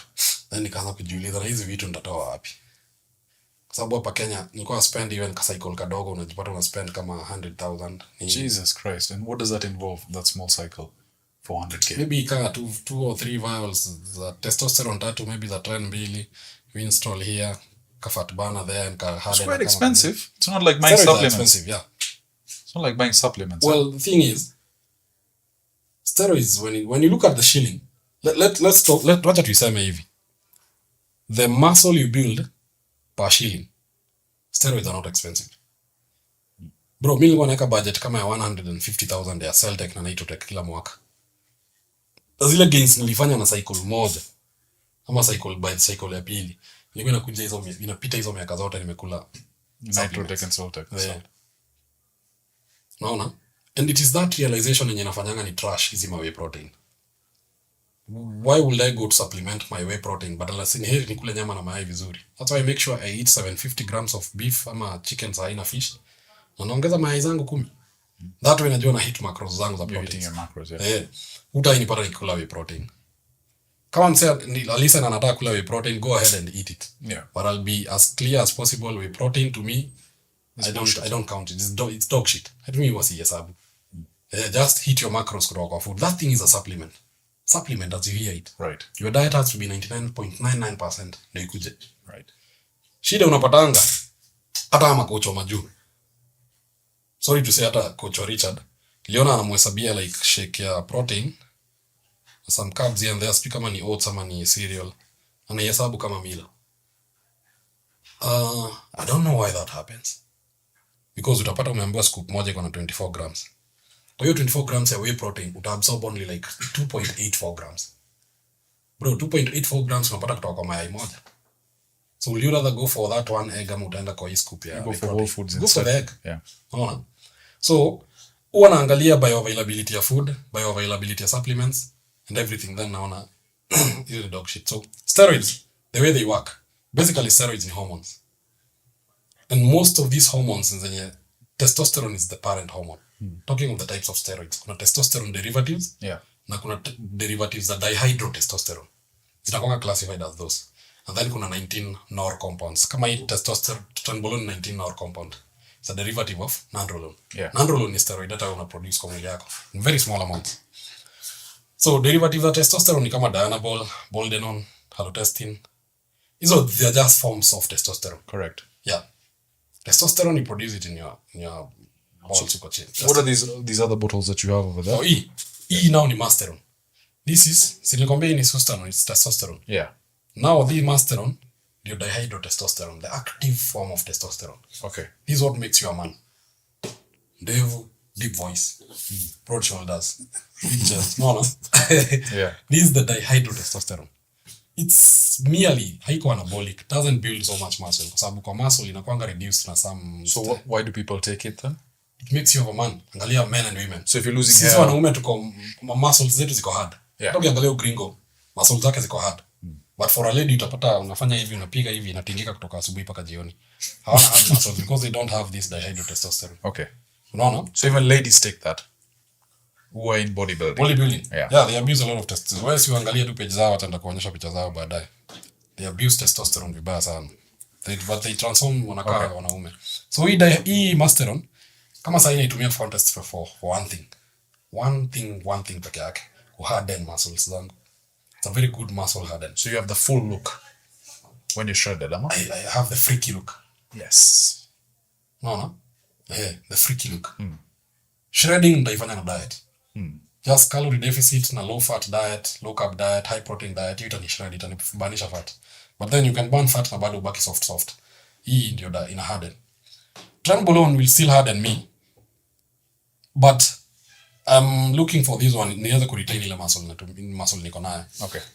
This one, hii testosterone, huwa na run up to ukiwa contest prep last 2 weeks unachanga kula testosterone. Reason being testosterone inakuwa converted to estrogen. And estrogen, remember women have a lot of estrogen. That's why they are soft. So estrogen time tunaenda contest prep hatuitaki because I don't want to be soft. So 10 days before the contest wanna drop testosterone. So I'm only injecting nakula the hardeners in Winstrol. What does Winstrol do? Winstrol inaitwa stanozolol. It's a very good, ni poa sana na vascularity na ku harden muscle. Okay. Yeah. Vascularity na ku harden muscle. Muscle. Also Winstrol, acha nikwambia the way Winstrol does. The only reason tunakulanga Winstrol kwa sababu nikienda game nataka kuona skin yenyewe inakaa kama hii t-shirt. Skin yangu inakaa hivi. At the moment see ati niko that good. I still have something to shed off, unaona? But by game day skin yangu itakuwa kama hii. Reason being nitakuwa nimesukuma maji yote kutoka kwa skin. So it's very dry. Burn fat. Okay. So I have to have a very thin skin and very full muscle so that they show through the skin. Okay. So by game day nafaa nikuwa nikivuruta skin yangu huku inakaa hii t-shirt. Hiyo ni kazi ya Winstrol. So hii Winstrol time tunafanya contest prep. Kama hii nitaanza kula next week. Huwa inakombiniwa na chicken na fish. Hizo mbili huwa zina promote a type of collagen that makes the skin very thin as opposed to beef. Okay. Ama red meat. Ina beef na red meat zina promote type 3 collagen. It's very thick. Unaona? Skin inakuwa thick. But chicken na fish zina promote type 1 na type 2 collagen. Skin inakuwa thin. So you can't run hizi vitu zina promote type 1 na type 2 collagen. Hizi run for a very long time. So remember muscle zako ziko na collagen. So that means even muscle iko kwa collagen iko kwa muscle yako inaanza kuwa thin. So unakuwa prone to injuries, prone to what? So you have to run a very low dosage, maybe 50 milligrams for like me I run for 8 weeks okay. Then iondoke. Okay. Remember joints zako pia ziko na collagen. So Winstrol ni dawa ukianza kuitumia collagen ya magoti inaanza pia kuwa type 1 na type 2. Very weak collagen. So joints ukichapa hack squat pale kwa Wallace, unaanza kusikia like joint kana niuma. So you have to run it for a period Very short time. Very short time. Okay. Also inakuanga hepatotoxic. Any oral steroid lazima ipitie kwa liver. No. So then are you taking liver medication on the side? No, when I start taking this one, I'll start taking liver medication. Okay. So now next week, Monday. Yeah. So by maybe naipea 10 days ndio naanza liver medication. Nimpatia siku 10 itingize liver kidogo bana. Yeah, it has to take something ndio ianze kutreat, unaona? And then the last one hapa hivi ni kama hii inaitwa clenbuterol. Clenbuterol is like the number 2 best fat burner after human growth hormone. Hizi ni 100 mcg. Huwa inakuja na micrograms. Kwa sababu hii dawa, in fact hii ni 100 mcg na nitakuwa naanza na tablet kanusu. Hiyo pia nitaanza next week. Hii clenbuterol inakufanyanga unatetemeka mikono hivi. Wewe yaka mkono zikaa hivi straight. Unatetemeka tu. You shake a lot. Also inakuwa na cramping. Also especially kwa areas of abdomen. Siwezi fanya workout in peace. Really? So unajua kutoka next week nikianza kuikula nitasuffer sana for like 2 weeks. Also inakoseshanga mtu usingizi. Kikula mingi maybe ufike kwa 200 mcg. Unaanza kupata heart arrhythmia. Arrhythmia heart yako inakaa heartbeat inakaa ukimiss a beat somewhere and everything. Really? Okay. Also hasa inakuwa na insomnia. So ile time nilipewa cycle yangu ya kwanza, kuna siku nimekamatwa na insomnia clenbuterol, then nikakamatwa na paranoia tren. Hiyo siku wifi kulala. Kazi ilikuwa kusikiza heartbeat yangu. You can imagine unasikia heartbeat ina run kwa ile kona ya nyumba. Ukiangalia hivi unasikia imehepa imeendelea kwa. Unakimbiza heartbeat yako hivi kwa nini? In the bedroom. Muuliza wife, unasikia heart yangu ikibeat? Akamwambia no. Unarudi sito. Heartbeat iko boom boom boom boom. Mwambie hapana. Haulali mimi nakufa hapa hivi. Haulali. Sasa ato like yani so okay, I get the benefits, I get the end result. Yani you're looking at competing. Yeah. You're looking at putting on size, bringing your best physique. But with all these side effects, Yeah. after every cycle, do you come off worse? And After every cycle, is it worth it at the end? Because I mean, if it's let's say you're 100% right now. You do a cycle, you come off it, you look the best, but you're 95%. And then every time you do a cycle, you're 90%, 80%, 70%. You're deteriorating. Yeah. Would you say it's worth it? Or does that happen? Can you go back to 100%? You can go back to 100%. Every time you stop using steroids, huwa unaanza hizo side effects zinaanza kujireverse. In fact, 2 weeks after me drop trenbolone, side effects zake zote zinaisha. Trenbolone is notorious for inakuibianga inches of your erection. So yani as waindi you already cut short. Mwindi tayari unatoshana hicho. Kula hii makosa hii. So don't ever think about trenbolone. Yeah, if you have 2 inches, it will make you have an 1 inch. A half. Yes. But you know, it's not the size of the dog. It's the wall. So now I'm not a grower, I'm not a shower, I'm just there. You know, when we go to clubs, mama asks us, I only do 12 inches. That's where like, no problem. 2 installments. that's Consider in 2 installments. 2 installments. Yeah. So, trenbolone, ukiran copious dosages past 700 milligrams for more than 12 weeks. Utakuwa unapata erection yako, unaona hii erection iko like 90%. In length and in girth. So, trenbolone is also very notorious for making people wajaribu their imaginations ama their ile kitu unafikirianga maybe kama ushai fancy maybe some hideous things time ya sex. Funny things. Some people think of anal sex. Unakaa tu unaona kondoo inapita unaangalia kile kitransgender hivi akikai mbaya. Some people even do gay shit, man. And that's all from this so one if book. you have ever had ideas about hizo vitu, trenbolone tends to push you towards that direction. Are you serious? Yeah. So hizo vitu ziko kwa forums. Enda Reddit. I can even make sure nime search moja hapo kwa Reddit. Uone vitu kwa watu wamefanya. People have wamechangamkia trannies, they have wamechangamkia.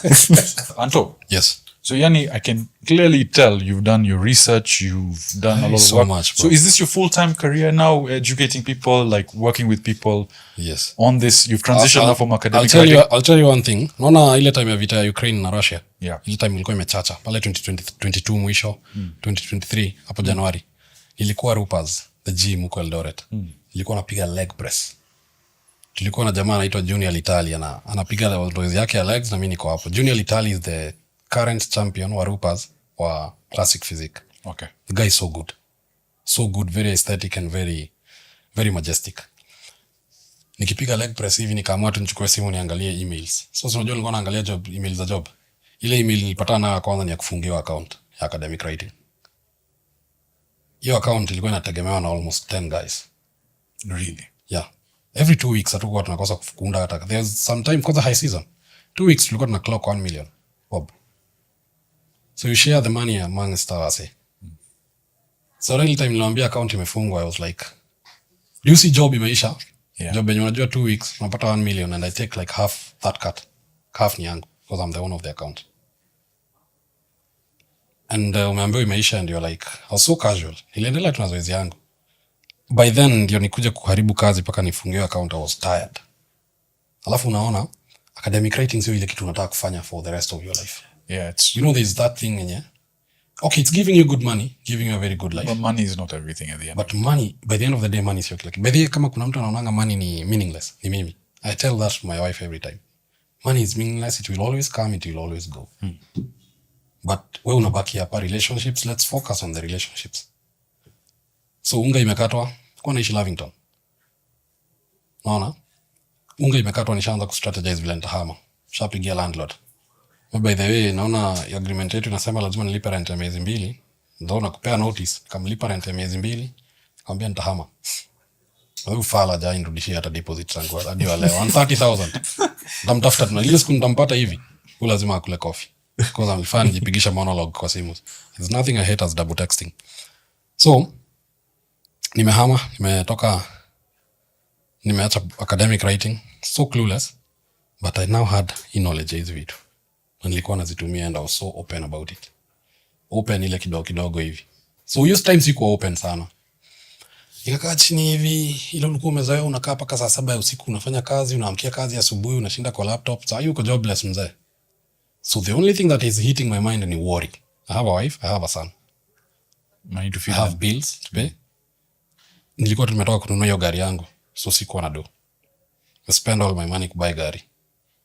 And I think your December, ndio ninunue gari yangu, there was some people who owed me a lot of money, like $1 million bob. Na wako wamenirudishia. So I had to go ask for my bro. Hey bro, nataka mita moja. Bro wako liquid every time. Akanipea mita moja chap. Nikamwambia hii pesa yako $1 million bob, I'll refund it in less than 3 months. And I did that. So naona nimeomba $1 million August, September, October, November. Nikamkuwa nishamaliza kumlipa. In fact by November 20th nilikuwa nishamaliza kumlipa milioni yake moja. Unaona? So nimemaliza kulipa milioni moja, but now account imefungwa nikiwa na pesa ya mwezi moja peke yake December. Na hata December ni the first 2 weeks kwa job, ilikuwa seasonality inaisha hapo December 20th. Isawa ni do mzuri niko nao. I have like $500,000 bob hivi kwa bank. I could pay this and this and this. Mtu huyo alikuwa anasoma the best school, World of Curriculum kwa Lavington. Na pia kila life iko fiti. So tukahama tukaenda lakini World of ya Karen. Mimi nikahama pale hapa Kirarapon, ni like Kirarapon in fact ni like boundary ya Nairobi, Kajiado County. Nimekaa huko. Naangalia hivi naona niko na stock kubwa. Nilikuwa nimeitisha hizi vitu kutoka You had all this, huh? Yeah, nilikuwa nimeziisha kutoka China na Hong Kong. Mob sana. Kafigure out hivi. Nianze tu kuongea kuhusu hizi vitu na ni get into bodybuilding serious. Nikakaa chini hivi nikaambia wife wangu, unaona hii ni 2023. Kaambia wife wangu by mid 2024 I will be the biggest name in bodybuilding scene. Na nika put my mind into it. Yeah, of course anakuangalia hivi anashangaa ujamaa, what are you saying? The bodybuilding scene in Kenya is dead. It's dead. What are you doing? Unaenda Wasteland kufanya nini? Nikamwambia wewe ngoja tu. I don't know kitu nitafanya, but I'll figure out as time inasonga. Sasa tuko August 2024. That I have already achieved.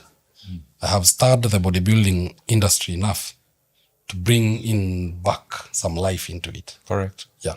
That's how I discovered you. I discovered you talking about this very openly on TikTok. I was like, who's this Jama? I need to get in touch with him. You know? So nikakaa chini hivi nikaona if hizi steroids is a gap, a very big gap in Kenya. Nobody talks about them because nobody knows shit about them. So I know so much about it. Why don't I give value to people about it? Remember by then nilikuwa nishajua kuunda meal plans, niko sawa, nimepiga zoezi miaka 10. So I'm a seasoned, niko poa. So hata nikitransition from making so much money kwa academic trading to being paid 25,000 a month to train a client in the gym, wife wangu alikuwa anaona kama hiyo ni step down kidogo. But then again, anamwambia as long as inanipatia pesa, I will do it. And nika advertise services zangu, and funny enough, nilipata clients haraka hadi nikafunga. Mimi nakuanga na slots 3 peke yake. I only train 3 people at a go. Sitaikuwa na clients wengi. Wenye wananichosha na wana take away so much time from me. So niko na knowledge, nikaanza kuipreach pole na preach pole podcasts here and there. Tukaanza na Shujaa. Tukatoka Shujaa tukaenda Vince Fitness.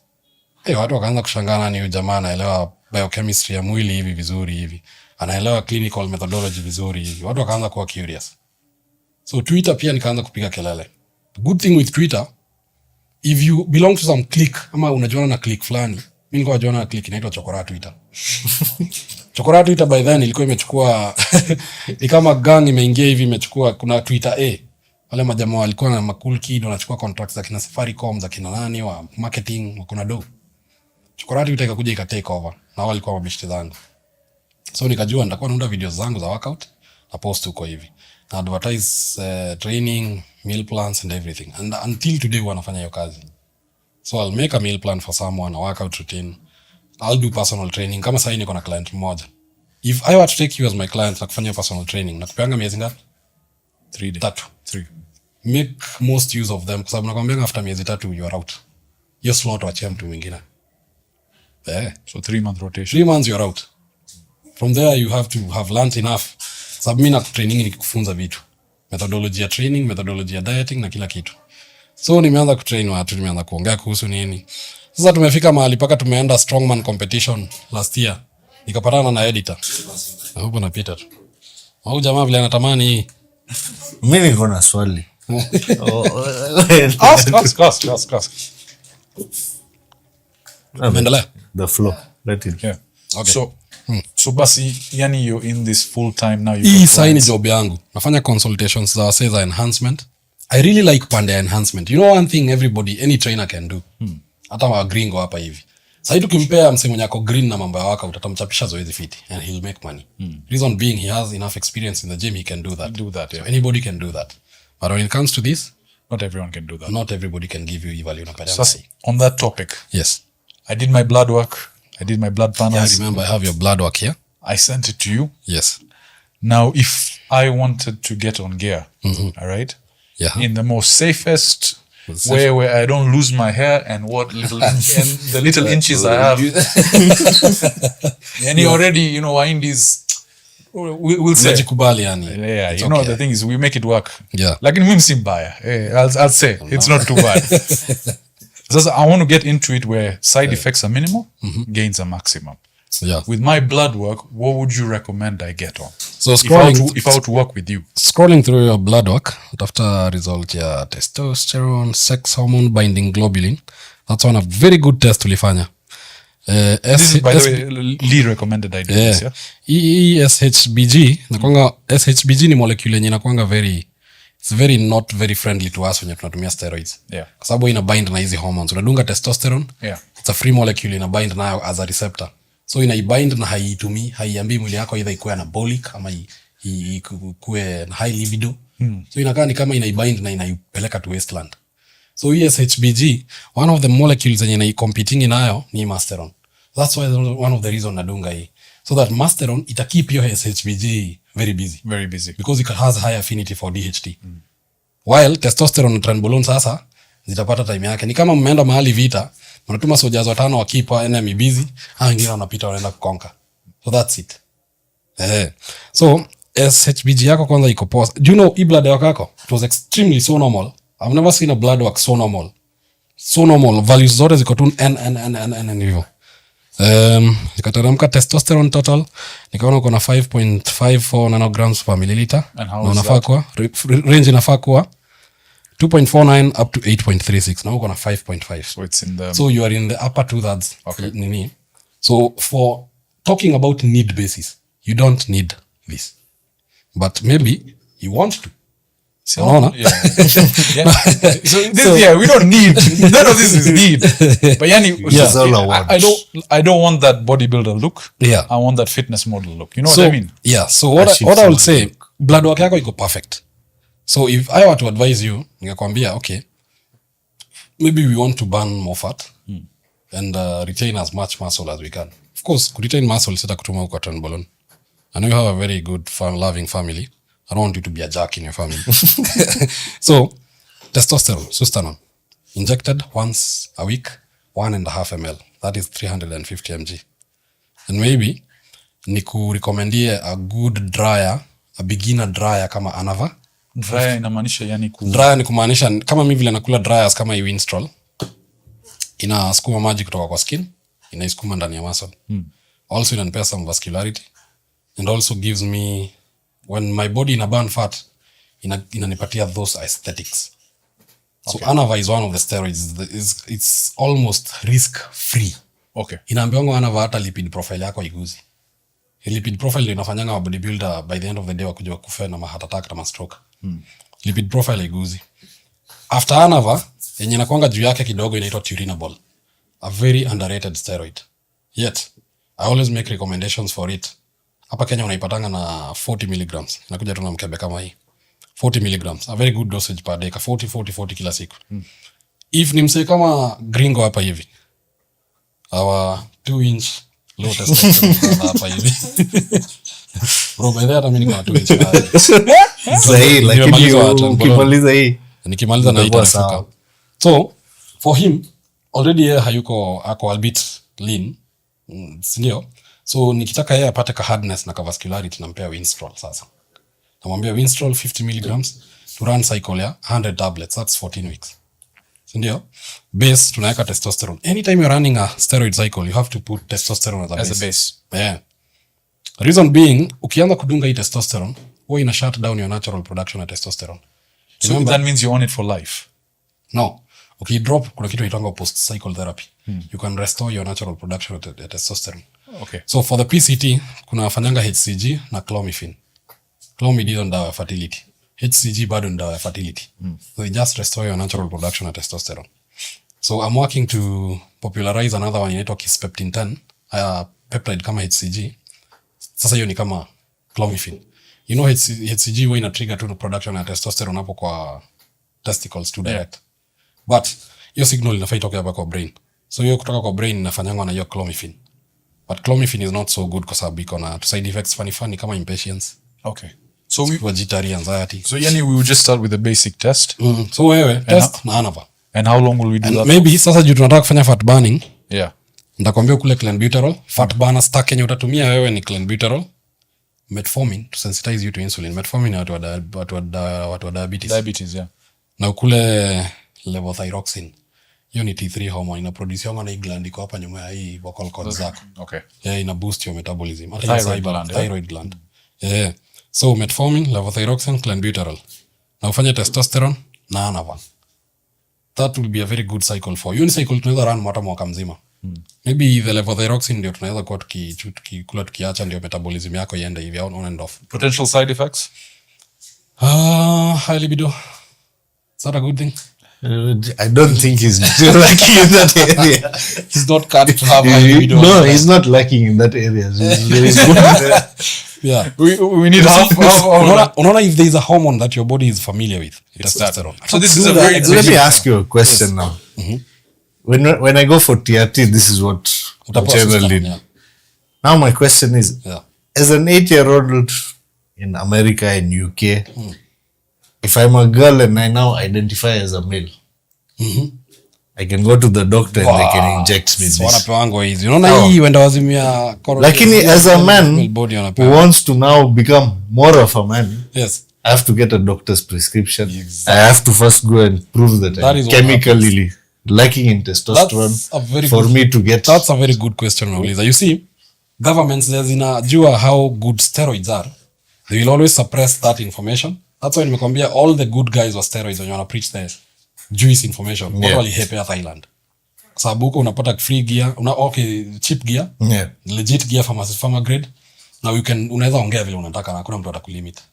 Nikitaka YouTube channels zao lazima nichukue hii, nitafute dawa ya kondoo, nitafute dawa ya asthma. So the government does not want men who think for themselves, act in their interests, and wanaongea they are free thinkers and they speak their thoughts. Ni kama employer wako saa hii. Employer wako akikwambia ufanye kitu na utaki, utaifanya lakini shingo upande. Yeah. I can tell you one thing. Mimi kama sitaki kufanya kitu siwezi fanya. I'm a very hard person to deal with. Kwa sababu sitaifanya na nitakwambia straight to your face. Fanyi kwa sababu ya hii na hii na hii and I don't like it. So bosi wako kumwambia hivyo atapenda hiyo kweli? Sinitafuta. Hata wewe nimekwambia nikula tranbolone mtakosana na mdosi wako kwa sababu atakwambia ufanye kitu utaki kufanya. Ama past time ya job hivi anakupigia simu anakwambia kuna kitu fulani urgent. Unamwambia wewe masaa ya job imeisha bana, nitafanya hiyo kazi kesho. Anakwambia hapana, inafaa ifanywe saa hii. Mbona hii nalala, acha kunisumbua. So what the problem is, it's not that they're dangerous. Let me tell you one thing. Kuna kitu watu hawajuangi. If unaona steroids hizi vitu zinakuwa ni dawa, ni medications. Hata hii Winstrol inakuwa ni medication ya ugonjwa fulani, nimesahau kiasi. But sana sana zinapeangwa burn victims, wase wako na HIV, wasting, wase wako na cancer, mwili na waste, unaona? Hizi vitu zinakuwa ni dawa za ugonjwa fulani na fulani. Lakini sasa unaangalia hivi kama huyu msee wa kansa anapewa hii dawa ndio retain muscle. Sasa mimi mwenye sina kansa nikiikula buf. Hata bodybuilders wote naanza kuabuse hizi vitu. Unaona? So most of the steroids hazikuanga manufactured with the intention of kufanya bodybuilding. It's something else. Yeah, so that's why unasikianga bodybuilders tunaambiwa tuna abuse. Sisi hatukatai. Mimi kwanza I'm the number one abusing guy around here. Mimi I abuse everything, anytime, all the time. Yeah. So Kaka, as we wind things down, Yeah. you have a competition coming up. Yeah. Now, I know, as we're going to, by the way, we're going to be there to cheer for you. Thank you so much. It's at Sarit Center. Date 12th October, 12th Sarit October. Center. Sasa, I want to understand what your split is like, your training, your nutrition, Yeah. how you're approaching this competition. So it's simple. The way that I'm approaching this competition is very methodological. Nataka kufanya kila kitu by the book. Yeah, pale kwa Wallace tuna train na kitabu. Wallace anakwambia wait, last week ulipiga 10 reps. I want you to beat that today. Fanya 11 reps. So that's how he knows you're growing your muscle. No. So Monday wanafanya chest na biceps. Tuesday naenda kwa Wallace tunapiga leg day without the hamstrings. Tufanya the quads. So you're doing you're doing a posterior and anterior separate, yeah? Wednesday nafanya shoulder na triceps. On Thursday sasa ndakuja ni polish tu muscle kidogo tunasijaguza calf, forearm.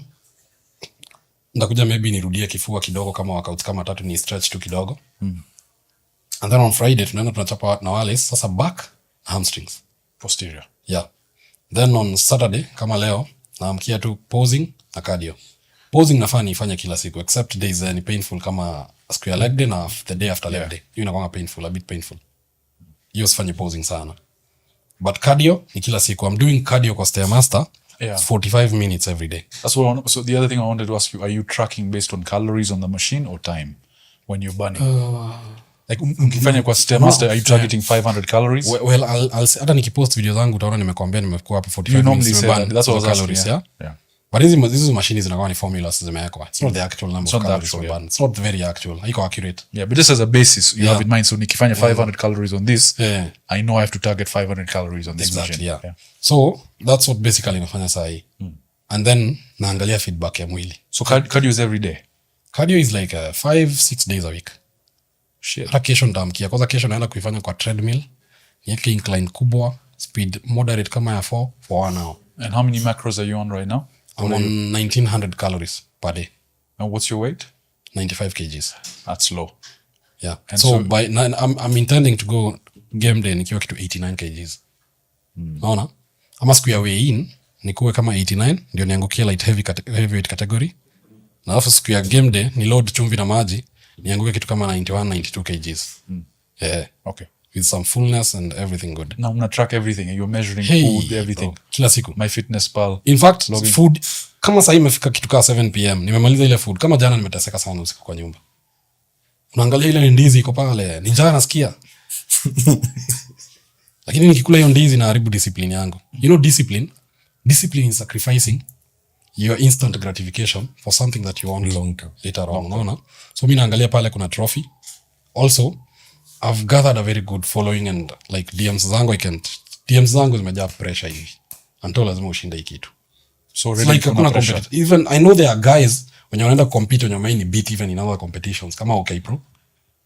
Charles wako. A guy with a very good physique. Guya anaenda compete. Lakini kwa DMs zangu pressure ni kwangu. Until hiki kombe unabakisha Kenya and everything. Because mimi sasa napiga mdomo sana and I'm so vocal about steroid use and people think is it steroid by this magic. You can be taking steroids and have a very average physique. Very average physique. Yeah. Yeah. So By the end of the day, your nutrition and your training split. Okay. Yeah. So 12th October, I am working to be crowned the king of East Africa. I'm working towards that. So it'll happen, inshallah. Inshallah. One of the questions I had as a parting shot. Yeah. We've come far. Everyone, basically, when you talk about the bodybuilding scene in Kenya, your name pops up. Yeah. If you were to look back at your 18-year-old self, is there anything you would tell him to do differently? Everything, bro. Everything. What would that be? Train your legs, of course. Don't miss your leg day. Yes. Yeah. Don't miss your leg day. Also, look for someone who has been seasoned enough in the industry to advise you accordingly. Like a mentor. Sisi tulianza tukiwa green. Tulikuwa tunaangalia watu kwa tukiwa tumesimama pale kwa kona na uoga mingi. Tunaangalia tu mabodi wakiinua, and ni ego lifting. Who is benching the most, who is pulling the most back, ni T-baro. Unaona? I will also say, don't do ego lifting. You are a bodybuilder. Build muscle. Don't push weights.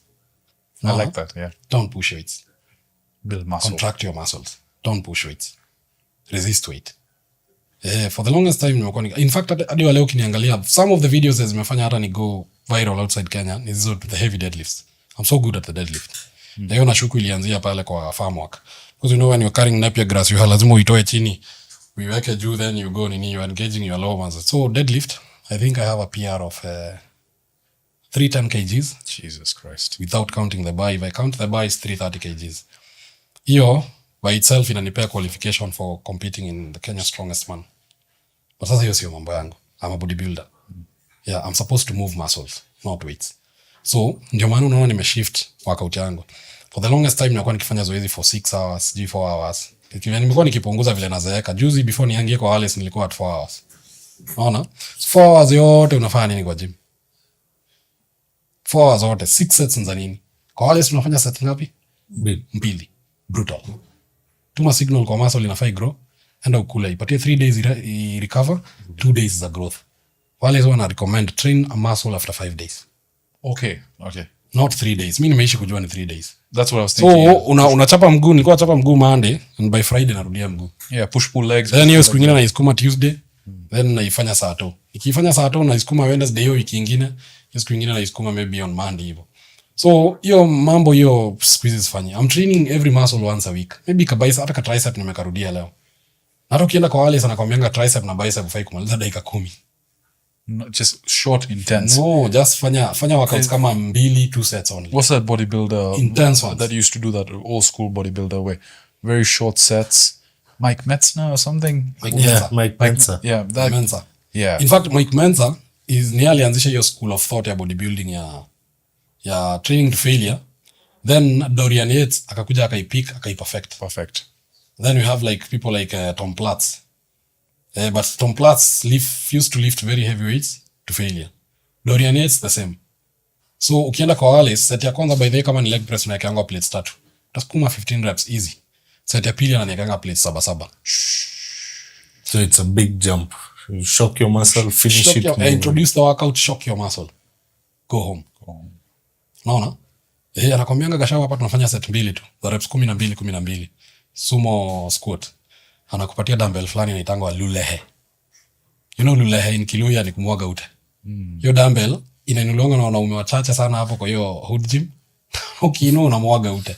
So that's how they have nicknamed that dumbbell. Hiyo inaitwa lulehe, kumwaga ute. So anakwambianga hapo unanipatia tu set 2 za 12 reps. My friend, kitambo nilikuwa nafanya sumo squat lakini sumo deadlift the same day na sumo ni sumo za glutes, hata glutes haziumi. Hizo set 2 za hapo kwa wale 12 reps. Zinafanya glutes zinauma for like 3 days. Hata sasa nimeketi hapa nasikia glutes zinauma tu. So intense training. So ile methodology ya workout ya training, na hiyo methodology naweza penda kwanza iadoptiwe widely hapa Kenya. Wala kushindanga mkienda ku waste time kwa gym. In fact squeeze nikiingia gym, first thing I do ni kumalizana na watu kwa simu na peana simu reception. I don't need that phone for the next 1 hour. Correct. You're in there to work. Yes. Squeeze hata watu wamejua speedy story. Sasa tunapata katikati ya workout tunanipea story. I'm so busy these days. As in rest between sets ni less than a minute. If kama nimekuita wewe nimekupata uko idle hapo hivi ni trainer unangoja maybe client wako anakuambia kuja unipace hii workout. Mimi napiga sets 3 hapa, set ya kwanza ni 20 reps, nyingine ni 15, nyingine to failure. Make sure nimefanya hivyo. Unaona? And then ukifanya training methodology unafunzwa. Muscle ina trainiwa in 3 phases. Phase ya kupull, phase ya kuhold, na phase sasa ya push. Concentric, eccentric. Yeah. So all those zinakupatia gains. The one that gives you the least gains ni ile time unavuruta. The one that gives you the most gains ni ile time una hold. So ukifanya set yako wale sana kuobserving. Kama ni hamstring curl unakaa hivi anakuambia hold, release pole 3 seconds. So ukifika rep ya 7 hivi ana notice kama ulikuwa unaholdia hapo unashindwa sasa unaiholdia hapa mbele kidogo. Anajua hii muscle imeanza ku wear off. So anakuambia endelea. So unashindwa kuhold muscle, so unavuruta maybe halfway, anakusaidia all the way, una hold. Then ukimaliza reps zako kama 12 anakwambia 3 more, so anakwambia vuruta. In fact anakuinulianga hiyo weight huyu baby, anakwambia si nimekuinulia, hold, isitoke hapo, anaisukuma forced reps. Bro, unatokanga hapo ukisikia nikaa umedungwa masindano kwa muscle hivi, nikaa zimeachwa tu hapo zimehang hivi. So brutal at that time, hiyo signal kwa brain yako inafika, lactic acid is just over there. Yeah. Funny enough, hiyo workout haikuchapishi central nervous system. You see, the human brain inachokeshangwa na repetition. If I were to give you job ya kufunika hizi vitu, utakuwa unafunika maybe 200 by saa 5 mchana, umechoka, ujisikii kufanya hiyo kazi anymore. Because repeatability, brain yako ipendi, or the central nervous system inachoka. So kwa wale hana hiyo repeatability, hana hizo sets mingi, ati set 6. Set ni 2, kama umesonga to the next workout. And I can tell you one thing, I'm on a heavy calorie deficit na grow muscle while on a cut. Hata kilo imekwama. Nakwanga 95 asubuhi na jioni niko 97. Yeah. So hii methodology, and tuliongea naye jana, and we agreed we'll teach people how to work out in. I think you should. We will teach people for every muscle, chest, back, kila kitu. Tutaifanyia gyms tofauti. I think lazima mwanze kama video series on Instagram. Yes. Like you know that workout on Instagram you posted where you're doing legs with him. Yes. I think you So should do more. we agreed our trainer atakuwa ni wife wake. Unaona hapo leg day kwa Alice, leg day huwa inaogopwa. Hata mimi siku ya leg day juzi nilikuwa nimeamka kuhara asubuhi 5. Anxiety. Wale siku ya leg day, siku ya leg day anafanyanga saa 2. Huwa anapoteza usingizi 5. Anaanza kushindwa kulala and everything. Trainer wake ndio amelala hapo kando yake. Anamuuliza shida nini? Madam Christine. Leo ni leg day bwana. Jamaa ameamka usiku kuanza kurandaranda hapo hiyo kwa nyumba. Baadaye wife wake ndio anamtrain leg day. So you can imagine me, I'm being trained by the best trainer, and my best trainer has a trainer. Insane. So who is the best trainer here? We leave it. Learning never stops. Yeah? Yes. So ultimately, yeah. Tutaunda hizo videos. Our trainer atakuwa ni wife wa Alice. Ito Christine. Madam ametulia sana. They have a beautiful family. They love each other so much. Hapo kwa gym, mimi wife wangu akikuja hapa mbele yenu ataniita Anto. Hao wako kwa gym wanaitana darling. Alifanya plates ngapi last time? 2.5.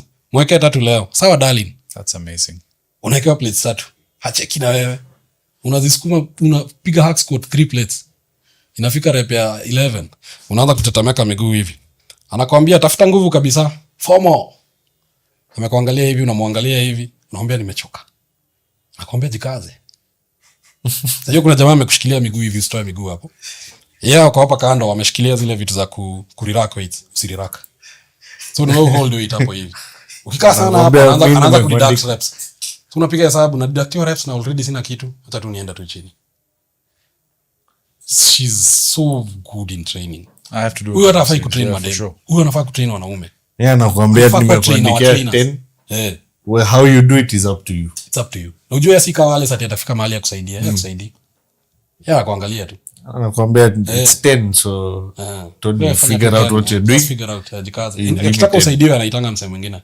Ndio sport huyu. Hakuna sporting unafanya wango. Wanaekanga hivi na waguzi hiyo 8. Haitaguzwa. Ni moral support tu. So Hood Gym is the home of training in Kenya, and it has the best trainers. Wallace and Christine, wife wake. Those are the best top trainers in Kenya. I appreciate that. In fact, we're gonna make sure to tag them in the description as well. Yes, for sure. And just put the information there. Weke dini zao, contacts zao if possible, Instagram, kila kitu. For sure. Closing thoughts, Iku? Anything? I just have a question. Yes, uliza tu. I'm always 2 questions. Yes. All these Uliza the most daunting question that inakusumbuanga na yenyewe. tunakuja hapo. All these chemicals they're putting. Yes. Your father is you said biology and chemistry. When you tell him about this, what does he tell you? I'll be honest, doing something that ships. The last time nilienda for a surgery, ile siku nilikuwa na pass kwa kifua. Yeah. Family group yetu ilikuwa so silent, hawaongei. Ile siku nilifanya makosa tu nikaongea hivi. The first thing was like everyone was like, no, watch kutumia steroids. Stop injecting those things. Nikifika home, the first thing mama yangu anilizanga, uliacha kujidunga zile dawa za muscles? Naambia I'm trying. You see, brand yangu is steroids. Steroids na Anto tuko Link TV. think of steroids, jina kwanza inakuja ni kwa nini yako ni Anto. Unaona? The only reason wananipeanga liwe kidogo nizitumie because wanaona najua kenye nafanya. Unaona? That's the only thing saving me. Also niliwaomba ruhusa. Nikamwambia I'll be competing this year. So please niwacheni tu nitumie. I'll be so careful. Correct. Nisikuwe na incident kama hiyo tena. Unaona? And that's a promise I have to keep. Unaona? Vitu kama hizi kina Trenbolone, kina Winstrol, Superdrol. Hizi kwa dawa mbili sana zinakupeanga rage sana. Superdrol na Trenbolone. Imagine I'm using hizi dawa nazitumia saa hii. You can imagine the kind of rage niko nayo saa hii. Hata nikienda hapo kwa wale tunaambiwa saa zingine unapiga nduru sana nikipiga weight. Bro, na pale unapiganga nduru na weight haizongi, unanyamba. So I will drop these hardcore products. Na products zingine are necessary kama hizi fat burners. But for testosterone, I think you retain. Yeah. Because it's this one like replacement therapy, right? Maybe Masteron pia retain kidogo kwa sababu ina support ziko synonymous na testosterone. Vitu kama hizi nitaachana nazo. Unless maybe I want to compete again. Yeah, then you'll hop on. Yes. So to them, my family hawataki nitumie steroids. But then again I tell them, these steroids naona ndio zitanipeleka. This is what I want to do in life. Not like inject them. Like give people value, niwafunze kutumia, coach people and do everything. So I tell them, hizi vitu ndio zitanitoa kwa shimo. So please, nitaendelea kufanya hiyo kazi but I'll stop using the hardcore drugs. Hizo nitaacha. And go back to the basics. Unless I will be competing. Okay. And how, sorry, you had another one? No, just finish. And so how often, just maybe as we, I know you said blood work is quite important. Are you doing that quite a lot? Yes. How In often? fact, before nianza cycle ya kukat, like pale mwisho ya early June, ama June katikati, nilifanya blood work nikaangalia thyroid gland yangu. Kwa sababu ukikula hizi kina levothyroxine na hizi dawa za fat burning na tren, usiku ujifunikangi. You sweat a lot. In fact, kuna shuka fulani natandikanga hapo kwa bed na nisipotandika wifanga na sasa mbona ukutandika na unajua uta sweat. Unaona? Because now she has to change like sheets hata zingine katikati ya usiku kwa sababu yangu. So I have mine yenye natandika hapo hivi ya kuabsorb sweat yangu. Nilikuwa nasema nini? Nimesahau. Like how often you do the blood test? Oh, blood work. Blood work. Blood work unaona before cycle unafanya. Angalia full blood work, angalia blood level, RBC count, angalia hematocrit yako, angalia full HB yako, blood level kama imefika 18, una donate damu. And then angalia kidney function yako, zinaitwa UECs. Hapo itakwambia the rate of glomerular filtration, creatinine levels, even for you creatine gringos iko juu. Creatinine is a metabolite of muscle breakdown time una train. Yeah. So for any bodybuilder it will always be up. Angalia rate of glomerular filtration ndio usianze kidney zako zisiwe zina fail na hujui. Unaona? Angalia nini ingine? Angalia lipid profile. Angalia triglycerides zako, angalia HDL, LDL. Kama ziko skewed kids hivi, unajua kuna dawa mseu abuse za kulia. Kuna ezetimibe, it's a selective cholesterol inhibitor. Inhibit LDL. Then kuna dawa inaitwa bempetol. Inasaidia expression ya more HDL. The good cholesterol. These ones you need research to do. He's someone like Antony on the back to help you with that. So then another thing unaangalia ni your liver function, especially time unajua utatumia hizi oral steroids. Hizi oral steroids, aliniuliza a very good question pale chini.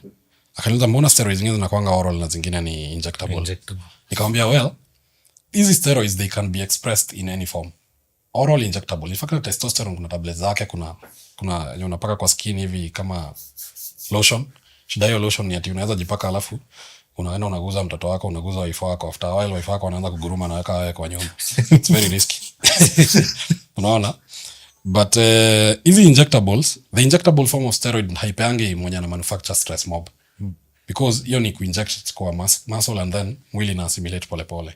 But now the oral steroid, it has to surpass your digestive system na liver yako bila kumetabolize. Unajua digestive system inaweza itoa kama poop. Yeah. Ama liver inaweza itoa kama metabolite mbaya ni sumu hiyo acha itoke.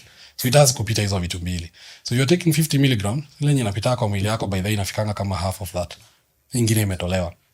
So they have to do kitu inaitwa alkylation at the 17th carbon atom. Okay. Ndio isaidie ipite hizo, and that's alkylation ndio inaifanyanga inakuwa hepatotoxic. So ndio nikamwambia kama hii ni Winstrol, kuna oral na kuna injectable. Zote zinakuanga all forms. Hii Superdrol naona hapa ni injectable, but kuna kuanga na oral yake pia. Unaona? Trenbolone hakuna oral yake. Testosterone haina oral. Testosterone iko na oral yake. Oral, yeah. Yeah, it all depends na. Also, ikitolewa oral, it's more expensive because of the manufacturing process. The injectable is a bit Cheaper. affordable. It's a bit affordable. And has anyone ever got an overdose of steroids? Steroids hazinanga overdose. So, steroids are not acute. Steroids ni kama sigara. You smoke a cigarette today, ina issue. Kesho ina issue. Sawa? You smoke a cigarette for 20 years, now ina issue. Sindio? Hata unaonanga wase wanakufanga na bodybuilding na wanakula steroids na maybe wanakufa wakiwa 40s, 50s. Wenye wako 30s wanakufanga juu ya issues funny kama mental health. Mzee amekula trend na hajai kula. Anaenda anaruka kutoka 7th floor kuona kama anaweza peperuka. That's how they end up dying. Sawa? Mwingine unasikia alifight na demu yake akampiga risasi akakufa. So zinakuanga ni issues kaa hizo. But health wise, kidney kufail ama sijui kufanya nini, ni very long term use and reckless. Kama hii Winstrol mimi nawaambia, with my experience, bado I still take beginner dosages, 50 mg per day. Na hiyo ndio nitastick to from next week. Unaona? So steroids haziko acute. Huwezi hata nikikula hii mkebe yote hii yote ama nijidunge hii yote. Hakuna kitu chanifanyikia. Because the body will always pick what it needs at that specific time and consider the half life yenye iko nayo iendelee tu kiassimilate pole pole. But the problem is nikikula hii mingi sana maybe nitasikia kanauzia, ka headache. Unaona? But sitakufa. Ama sitapelekwa TIC au kibizo ati hosi. Hapana, maybe nitaumwa na tumbo. Vitu tu side effects tu funny. So they are not acute, but they can be dangerous ukitumia for You just need to be fully aware of what you're doing. Yes, for sure. Okay. Guys, that's been quite insightful. It's been, I think, a lengthy conversation. We've tried this multiple times. Yeah, we'll do as many episodes as possible. For sure. Hii conversation of steroids, by the way, inahitaji kama podcast karibu 5. I understand completely. Yeah. In fact, we're gonna do multiple parts with Anto. Yeah. So I think as a follow-up, we just want to wish you all the best in your competition. Thank you so much. Coming up, we know you're going to kill it. We're definitely going to see you more online. 12th October. Sarit Center, the expo area. We'll be there. Mfike huko mapema by 10 a.m. The game will be on. Yes, karibu sana. Iqbal, resident coffee pump guy. Thank you for coming for this. Thank you, Antony. Yeah, thank you so much. You want to interrupt? Guys, we'll catch you on the next episode. Hope you enjoyed this one. Cheers. Cheers, man.